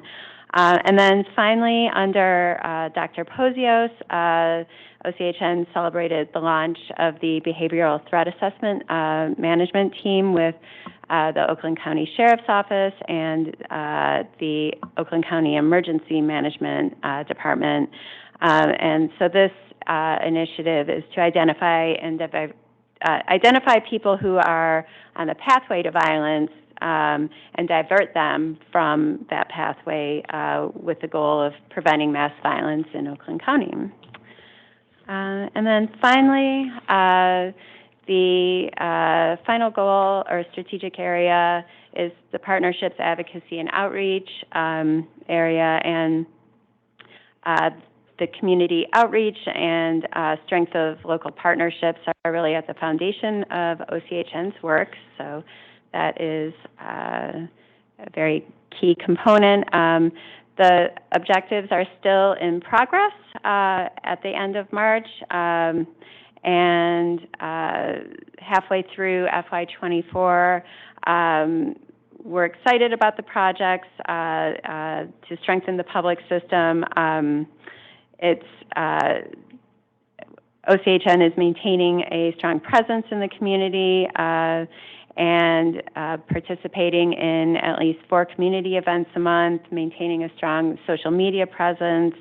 And also one of the key objectives that's in progress is to increase media messaging around substance misuse prevention. And so this prevention effort, communication staff has created several ads related to opioid use disorder and prevention, and have been distributing the message through different media platforms. Additionally, OCHN is very much engaged with legislators, community leaders, and other community stakeholders, and in order to educate everybody on the value and the work in the public behavioral health system, and to keep everyone together on the same page with advocacy efforts. And earlier this year, OCHN hosted another legislative breakfast and brought in elected officials and other stakeholders for that event. And then finally, we have a transportation update pending for an upcoming board session, so more details will be available regarding that initiative soon. But that is a summary of our work year to date through March, and I can take any questions. Thanks. Ms. Root? Looking at goal 2 and then objective number 4, so this is quality system of care highlights. Could you briefly explain that partnership with TBD Solutions? I'm kind of curious, is that something we pay for? How much does it cost us? Because I feel like we have so much talent within our network that I don't feel like we need to pay for too many recommendations, right? I feel like we could work together, and we know like what we're doing to build the system for children's services. I can respond to that, and thank you for that question, because that is an initiative that we took, I think, 2 years ago now. So 2 years ago, we had a relationship with TBD Solutions, and we asked them to work or assist us with 2 major projects. One was the crisis services for the Youth and Family Care Connection, and that was a successful proposal that they helped us respond to. And at the same time, we were looking at a system of care for children, and because we still had that contract at that time and we had some additional funding left over for that, we utilized that for them to help us design a system of care for children. And I absolutely agree that we do have the talent internally to do it, but because we had some funding left on that contract, we utilized, I think it was $70,000. That was actually maybe seven. I'm sorry, I would have to check it. I don't think it was 70. It was $7,000. But so we just went ahead and used that for that purpose. Any other questions? Mr. Landsman? Thank you. On one of your slides, I couldn't capture which, you had talked about standard rates are being implemented. And so I know this is a mid-year report, but I wondered how far along are we, and do we know when it will be completed? There are several service models under development, and so that is, I think, really more of a work in progress. And as we're working with the providers to kind of come to agreement on the rates, it's I think it might be a bit early to say, to give a final kind of update, but the team has been working on recommendations for, starting with the crisis services, because that really is the top priority, and then have been working on an analysis for ABA and some of the other service models, which are still in development, and this also includes transportation. I can add to that too. We also are looking at those service models and looking at the rates in groups of types of providers. So what we started actually with is with the crisis services, but also vocational rates as well as SUD. All of the services under SUD are now have a standardized rate. So now we want to make sure that we're implementing and rolling out to the community so that they can see it in an organized way. So our hope and our goal is to have a phase one all implemented in terms of October 1st, one set of providers where we are rolling that out, and then at the next phase, phase two, would be January 1st of 2025. So we are moving in that direction, and we're looking at how we publish those rates, but we also have a contractual duty to notify our providers when we're changing their rates. So we want to make sure that we give them those 60 days. So the goal is really to start to have some town hall meetings and really inform the community about how the rates will change and how that will look for them going forward. I certainly appreciate the report that you've given. Two things. One, in the process of the negotiators or navigators that you mentioned, and also internships, and now with a lot of college kids coming back and what have you, and I'm wondering if we can capture some of those young people coming back that maybe they're entering into the health field or what have you during your effort to get more interns involved. And certainly even a lot of the high school students. You know, I know the career navigators, you guys are in every school, or the navigators are in, and that may be another opportunity for us. I think we could take advantage of that during the summer months. The other area on your last slide, and it talked about drug abuse. Remember that. And I know that Medea is working a lot in that area, okay, Medea from the county, and they have the grant that has been given to them for opioids and what have you. Your slide said that you're going to be looking in, doing this over a 4-month period, go to 4 areas of Oakland County, I think, if I'm correct. With the summer months, and I don't have any data to back this up, but with the summer months, I think there's a higher incidence of drug abuse and usage, a higher incidence of violent crime and activities. So I'm wondering, have you all thought of, said, okay, in reaching the 4 areas, a higher focus on that during the summer months with young people are out doing more things. I'm just wondering, usually come May 30th on, during that May, June, July, August, September period, there is a higher incident. I don't have the data, okay, of violent crimes and drug usage. So maybe that's something that y'all can look at as you roll that out into to the 4 corners of Oakland County. And I think the Medea may be able to give you some information as well. Okay, yeah, thank you, Pastor Jones. That's, I don't know if Suzanne has anything else to add, but. I'll just add really quickly, and yes, that is definitely something we would target and be part of for the summer months, but as well as we have our prevention providers who are out hitting the pavement quite often with some of those prevention efforts, and we'll connect with them too to see so that we can provide some of that information in terms of their efforts.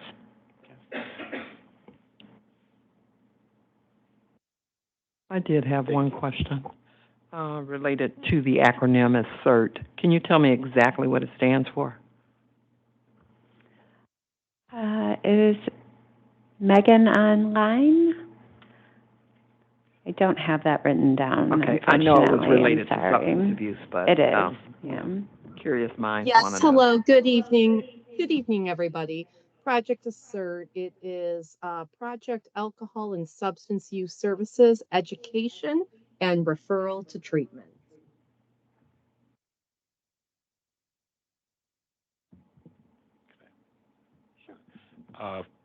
Francis, we, at our board retreat, we, came up with a lot of brainstorming ideas on, workforce retention and attraction that you mentioned, so I'm gonna send that to you. And then I saw a couple things on there, such as apprenticeships or internships, and maybe there'll be something on that list. Maybe compare that to what we're doing. Not everything on there was intended to be implemented, but we had a brainstorming session and read some white papers relative to, this is a national problem. It's just not a Oakland County problem. So I'll send that on to you. Okay? Yep, thank you. You're welcome. And Megan, if you could tell me what the E was. You were talking kind of fast. I was trying to write. Education. No Okay, problem. My apologies. The E stands for education. Thank you. You're welcome.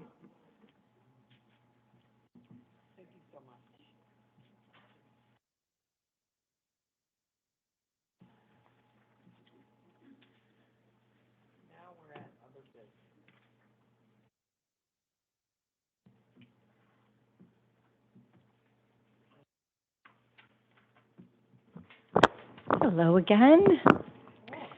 Per usual, we have our long list of events that we participate in, host, present at. So I'm just going to talk about a few. As you can see, it's actually the American Psychiatric Association Conference that we had our own Tricia presenting at this year, just a couple of weeks ago. Also, as you know, we talked last month about our proclamations. We've had several requests for proclamations. There was an acceptance in Southfield. You're going to see another one on the next slide. And we receive a lot of them in as well if they do go ahead and present them themselves and they send them to us signed. Also wanted to mention our the Resource and Crisis Center celebration that we hosted last Friday. It was actually really fun. It was so nice to be able to have sort of a low-key celebration. We had quite a few people attend. I want to say there were probably about 30 to 40 or so people attending. And we had Christine kick off the event, which was great, give us some little historical piece of it. And then it was wonderful to have Leanne Stafford there to support our effort from Leanne Stafford, the Director of Health and Human Services over at the Health Division, and support all the partnerships that we do and just note the importance of the Crisis Center in the community and how it's been such a rock for the community and an integral part of that community, as well as Representative Brenda Carter. And she is just great to have around. She's just a bundle of energy, and she brings some light to that too, as well as the partnership and her excitement for being part of it. She presented us with a plaque, kind of a notation for the Resource and Crisis Center, our 10-year significance. So we were really excited for that. We also celebrated the 60 years. We've been in existence for over 60 years now. It's hard to believe. We actually have some commemorative pins that you can put on your lapel. So we'll make sure that each of you get one of those as well. So it was a great celebration. Thankfully, since it was an outdoor event, it was a nice day and very well attended. We also had our annual veterans event that we hosted at the United Wholesale Mortgage on Saturday. And that was a great event as well. We had around 90 to 100 individuals that were present. We had over 50 vendors there. So it was a great day. That was a little bit different in terms of weather. So it was a little rainy that day, but we still got people to come out. And it's just so enjoyable to talk with our veterans. They are just a genuine, kind group of people, and they just really enjoy having conversations. So it was a wonderful opportunity. We also we got a small grant to do a little town hall discussion. It was substance use disorder focused. And we kind of, we pivoted a little bit. We did it a little more grassrootsy, which was wonderful. It was really actually nice to be able to sit down with people, have some conversations. We were able to talk to about 15 people and just get some feedback from them. It was a great opportunity. We had someone in from the state who was here to do some of those discussions as well. So it was actually a great event. We were really, really pleased the way it turned out. Sorry, I lost my mouse. Next, as I mentioned, we've a couple more events we have going on, proclamation acceptance. We have the NAMI conference coming up on the 21st to the 23rd. We're always a big part of that. We sponsor that conference as well, as we have 2 speakers who are speaking at the conference. So if you're able to attend, it's a wonderful conference. It's a great event, and we plan to be there the 21st to the 23rd, as well as we'll be hosting our all-provider meeting coming up on the 22nd. These are just some events that we have coming up in June. We have our community baby shower. This is our 2nd annual community baby shower. We'll be hosting that at the Welcome Baptist Church. So looking forward to that. It was a very successful event last year. Looking forward to it being as successful as it was last year. And then we are also working with our Oakland County Parks, trying to host tables and be a part of some of their more diversity type days. They have a lot of initiatives they do at Oakland County Parks that help individuals with abilities. So we are trying to be a part of that and host tables and have a presence there. These are some of the press releases that we're doing this month. Obviously, noting May is Mental Health Awareness Month, talking about our Resource and Crisis Center being 10 years old now, and our veterans, highlighting our veterans event. Some of our outreach that we did do some advertising to promote that veterans event. We had some grant funding to do that advertising, so we did that with our radio station. So it was obviously some on-air coverage, as well as some social media, Facebook type of coverage, as well as we had in-person talent there at the event, which was a good draw and a really nice presence to have them there. We also did some more Facebook takeover and social media presence with Channel 7 to promote that event. Our redetermination efforts continue. We continue to send out letters, put out social media, and we are talking with people when they come into the Resource and Crisis Center, helping them with their redetermination efforts. As well as we, obviously, our building is open to the community, and we always promote that and let people know that. So we always have life skills. That's a constant, but we also hosted the AKA sorority. They did a mental health first aid training earlier this month. And that is all I have. Thank you. I'm full of questions today. I tell you. Listen, on the May 22nd event, military sexual trauma, if you could give me more information on that. I've just last week, for the last 2 weeks, had a couple of meetings on the female issues, military's female sexual trauma that has led to a lot of returning female veterans being homeless. I was really amazed at the number of homeless women that are formerly military personnel. Number 2, that many of them, because they are homeless, because they have this trauma, have entered into prostitution. And so I'd certainly like to send some of those persons that are interested in helping, maybe to attend this meeting. So if you could get that to me, I would really appreciate it. This is a big issue in Detroit, okay? Now it's a big issue here, I guess. Absolutely. We'd be honored to send that to you. It's actually a workshop that we host. We do our monthly, monthly or bi-monthly, depends on the subject matter, but we do a workshop. It's actually more online, so I'll definitely send you information. I'm happy to send it to the entire board. That'd be good. Thank you. Mm-hmm. Thank you.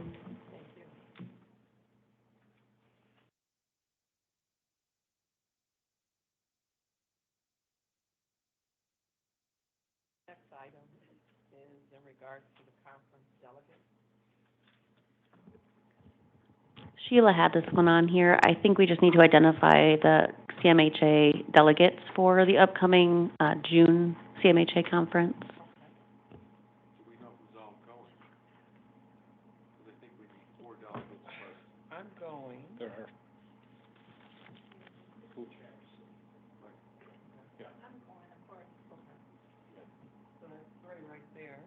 Right, well, it's 5, including Dana.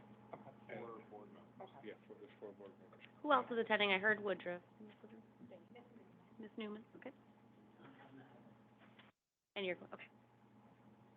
Thank you. No, there's 4. I think it's one person who isn't here is going. I don't recall. I saw the names on the list, but there were 4. Sheila confirmed. Yeah, we'll confirm with Sheila as well.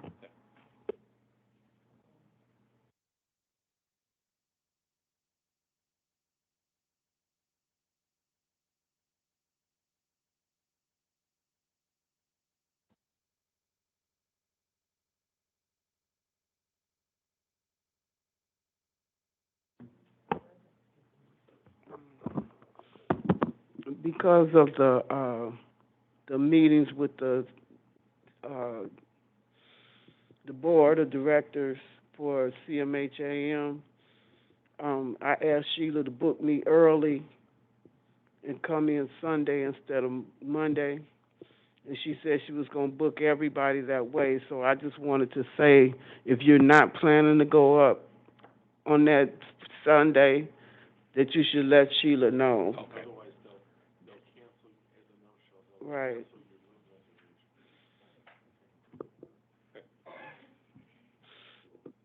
Can you reach out to everyone who's going and make sure that they know about that, if they're gonna stay in order to attend our meeting?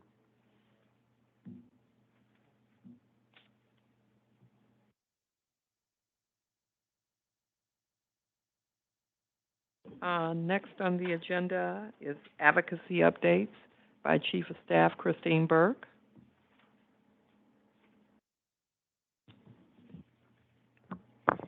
Good evening, everyone. Suzanne's going to hand out a packet. You do have this information in your board packet already, but I was thinking today, this is a different format. Most of this, some of it's new, but the first cover is a single page as opposed to the slides if you want to keep it with you. As an organization, we encourage people to use public comment as a form of advocacy.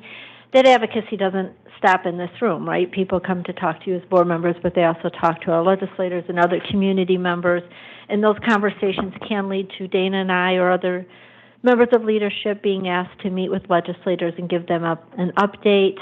After last month's public comment, we were contacted by Representative Sharon McDonald. She asked if we could come just to talk about some of the public comment that she received that you also heard.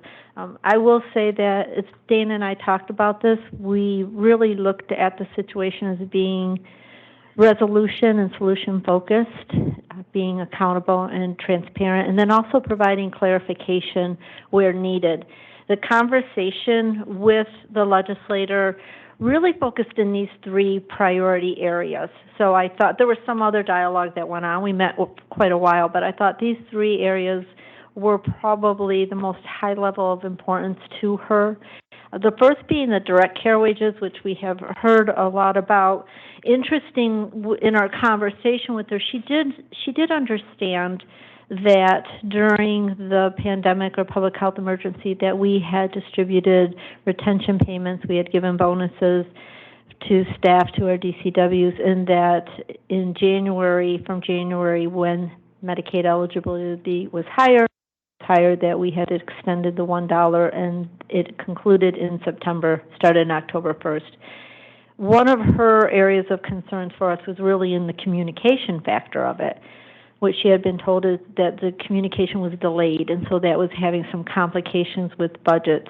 So as a point of clarification, but still taking responsibility, we received notification that it was final from Alan Bolter, I think on August 15th, somewhere around there, and then our budget needed to be approved by this board first before we could put out that final messaging.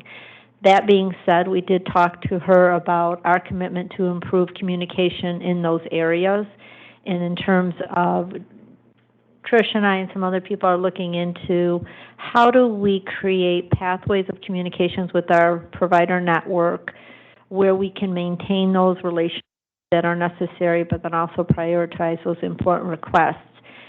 Keeping in mind that not very long ago, we had 7 core providers, and that's really all we communicated with. Now we have more than 200.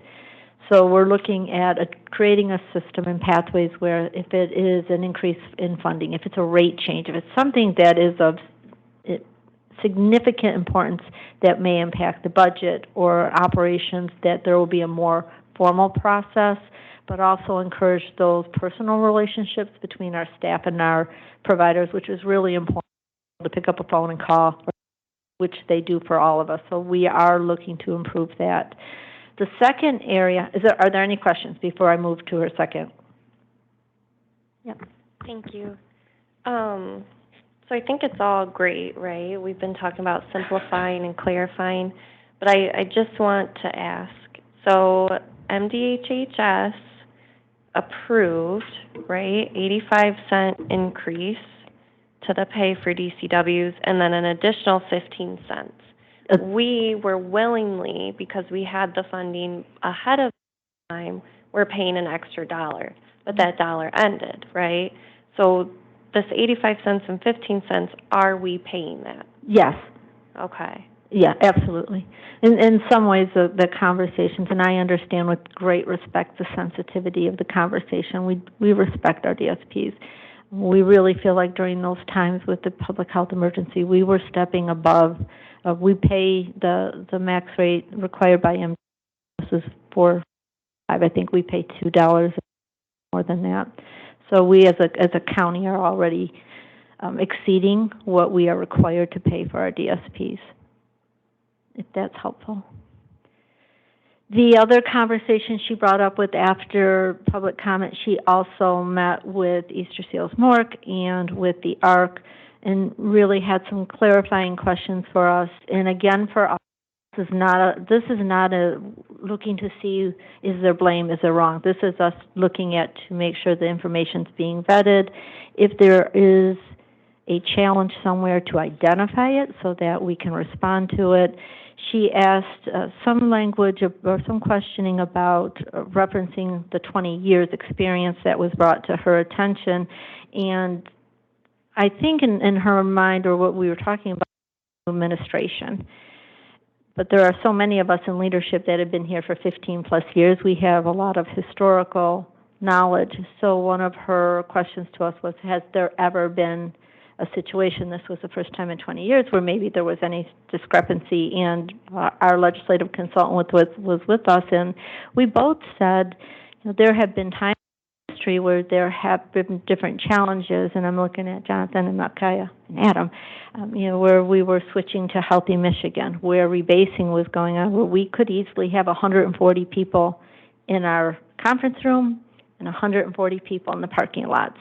And it's part of being the public mental health system. We are always advocating, all of us. And so there are going to be those ebbs and flows of where things are more solid and where we have to work through things. So this was not the first time. I think for clarification and to Mr. Wirt's credit, what he was really talking about is his personal relationship with Easter Seals. This is a new relationship with MORC. Our providers have been told no to NTEs in the past. We that sometimes owe us money at the end of cost settlement. So this is probably more of a new experience for Easter Seals Mork with their merger. The other thing we talked about was the request for the funding. We did provide, and you have in your packets that I just passed out, we did provide the letters where the requests were put in for the 1.9 to increase their not to exceed last year. 1.4 is what was approved. The second request came in for 5.9. And again, for us, what we talked about as a PIHP is not saying anyone is doing anything in malice, but we do have to get to the root cause. And that takes a little while. One of the things Dana and I have talked about is you get to a level and you identify a trigger. We decided to go back pre-public health emergency and look for any anomalies in our funding and our utilization and our cost where we saw a trigger and an increase. To get to that trigger, you have to ask why. When you get to that why, you then go down level to level until you get to the original trigger that has a ripple effect. And I think that's where we are now. We're looking at increase in utilization. We're looking at increase in costs, determining the year in which it started. For us right now, we're looking at about 2019. And then understanding what were those trigger in a code, because it very well may be a specific code, and we have a very complex cost system, and one trigger can really lead to other costs. So that is what we talk about with that. The legislator, Representative Price was also there. We talked a little bit about Oakland County, CLS Oakland County, and self-determination. We are transitioning those services into OCHN. We are required to oversee and manage those contracts. We did meet with CLS Oakland County, with Annette Downey.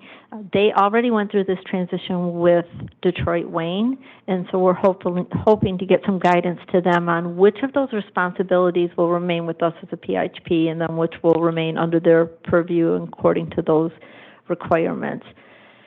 The last thing, okay, any questions before I go to the last one? So the last one was interesting as well. So the conversation, and honestly, we had thought we were being asked to come in just about the Easter seals. She did have some other points. She had met with one of our providers regarding transportation and was told that the rate was being taken back to 2008 and that provider would go out of business. What I did clarify with her is that we have not released our final rates. We, in fact, have a work group where we invited some providers in to have those conversations with us. I know Sheila and Francis Carley will be providing other information. My understanding of the group, after meeting with Sheila and looking at some of the data, and it's a different conversation when we talk about standardized rates. In many ways, we're talking about equity within our network. What the work group discovered was that there were a few transportation providers who were receiving the max rate from MDHHS, which at the time I believe is $35. I think it was just recently raised to $37.50. There were others who are contracted with the same provider and are receiving a rate of under $10, and that the rates that in fact were being discussed and not have been finalized and have not been released actually present and reflect a rate increase for 60% of the providers. So when you have such a large variance, which is what we continue to address in these contracts, especially when we transfer them in, that we're really looking at equity and consistency within our network.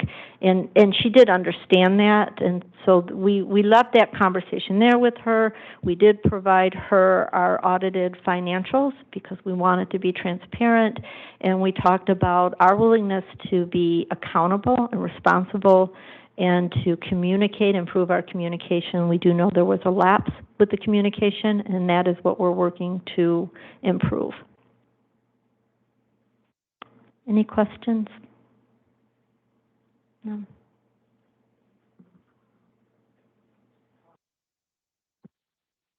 I've got two quick things for the board under other business or just calendar items.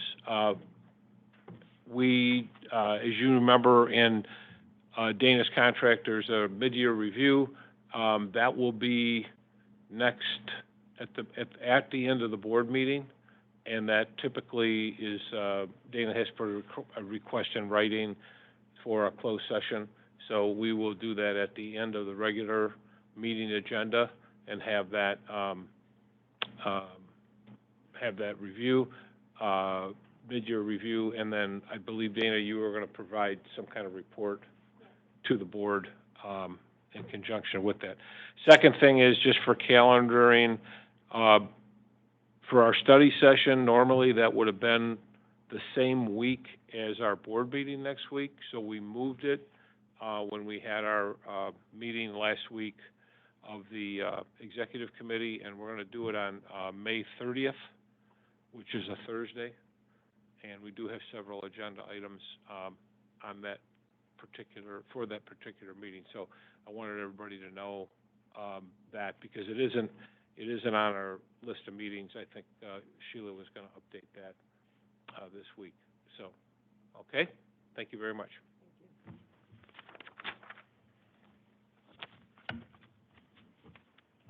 We have now come down to the second opportunity for public comment. Is there anyone online? If you wish to provide a public comment, please raise your hand.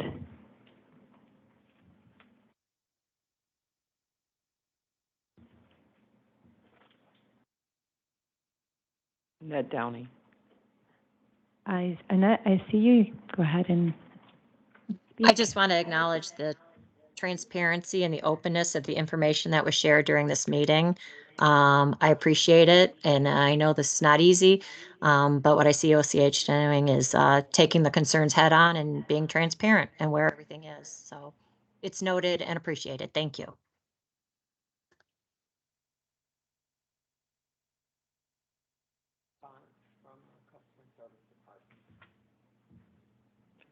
Anyone in the room wishing? Oh. There's Oh, I think there is another hand. one. Salim, you can go ahead and unmute. Hi, so I already spoke, so I'll just be very brief. I just want to just mention that for we technically did, DSPs in Oakland County did receive the 85-cent mandated increase. However, the pay rate of DSPs stayed completely flat in effect because an increase that was given in January 2023 was taken away at the same time. So what happened was at the same time, this is all public record, you could look it up yourselves. An increase was given for $1, and at the same time, an increase was taken away for $1. So technically, we did get the 85-cent increase, but in effect, our DSP's pay rate stayed exactly flat. So you can't.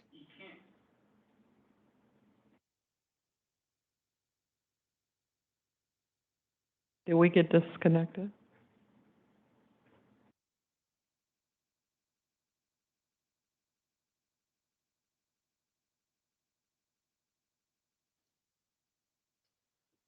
Yep, that's why I wanted to clarify that. Just that an increase was given in January 2023, and then it was taken away at the same time that the 85-cent mandated increase, along with another 15-cent, was taken away. So at the same time as our DSPs getting a $1 increase, they also had a $1 increase taken away. So in effect, their pay rate stayed the same.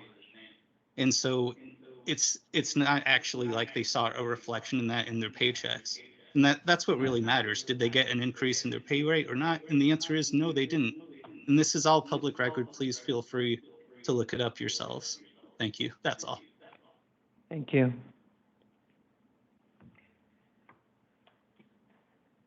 Okay, if there are no further public comments, we will go to board members' comments. Adam? Yes, I'd just like to thank the members of the public who made public comment tonight, as well as all of the work that went into all of the board reports tonight. At the risk of singling someone out, I really enjoyed the flyers that the communications teams put together. I think those are really effective for our advocacy efforts going forward. So thank you very much. Have a good night. Dr. Giles? I agree. We received a wealth of information and reports, and I want to thank everyone for providing that information, taking the time to explain in more detail. I actually think this is one of the first times I didn't have a lot of questions. Like every question I wrote down, eventually it was answered in the presentation. So I really appreciate you all taking the time for us, but also for the public, and hopefully that information is being relayed to them as well. That's it. Thank you all. Thank you. Dr. Hans? Yeah, thank you. Yes, today's presentations were excellent, actually. Lot of information, of course, but it was so clear, so easy to understand, and I'm sure that public at large also perceived change, because that has been one of my views that, there is too much information. The person on the street doesn't understand a lot of it, and at the end of the day, they question, is my loved one getting enough support? Are they receiving everything that they are supposed to get? So thank you for this. And also, the flyer is excellent. I think it has all the information that need to be disseminated. But at the RRAC also, as you are aware, there was a question about there can be some additional material that can be distributed for people that have different type of disabilities, etc., that they can easily understand it. And probably a lot more cartoons or visuals will be helpful. Thank you. Ms. Root? Ms. Newman? Ditto to what's been said, and I have one request. Can we get a cheat sheet on the acronyms, please? Thank you, Pastor Madam Jones. Chair.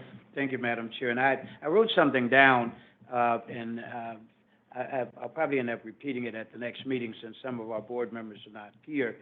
But I took the time to write this so I wouldn't miss, that I would not miss saying what I think really I would like to say and express today.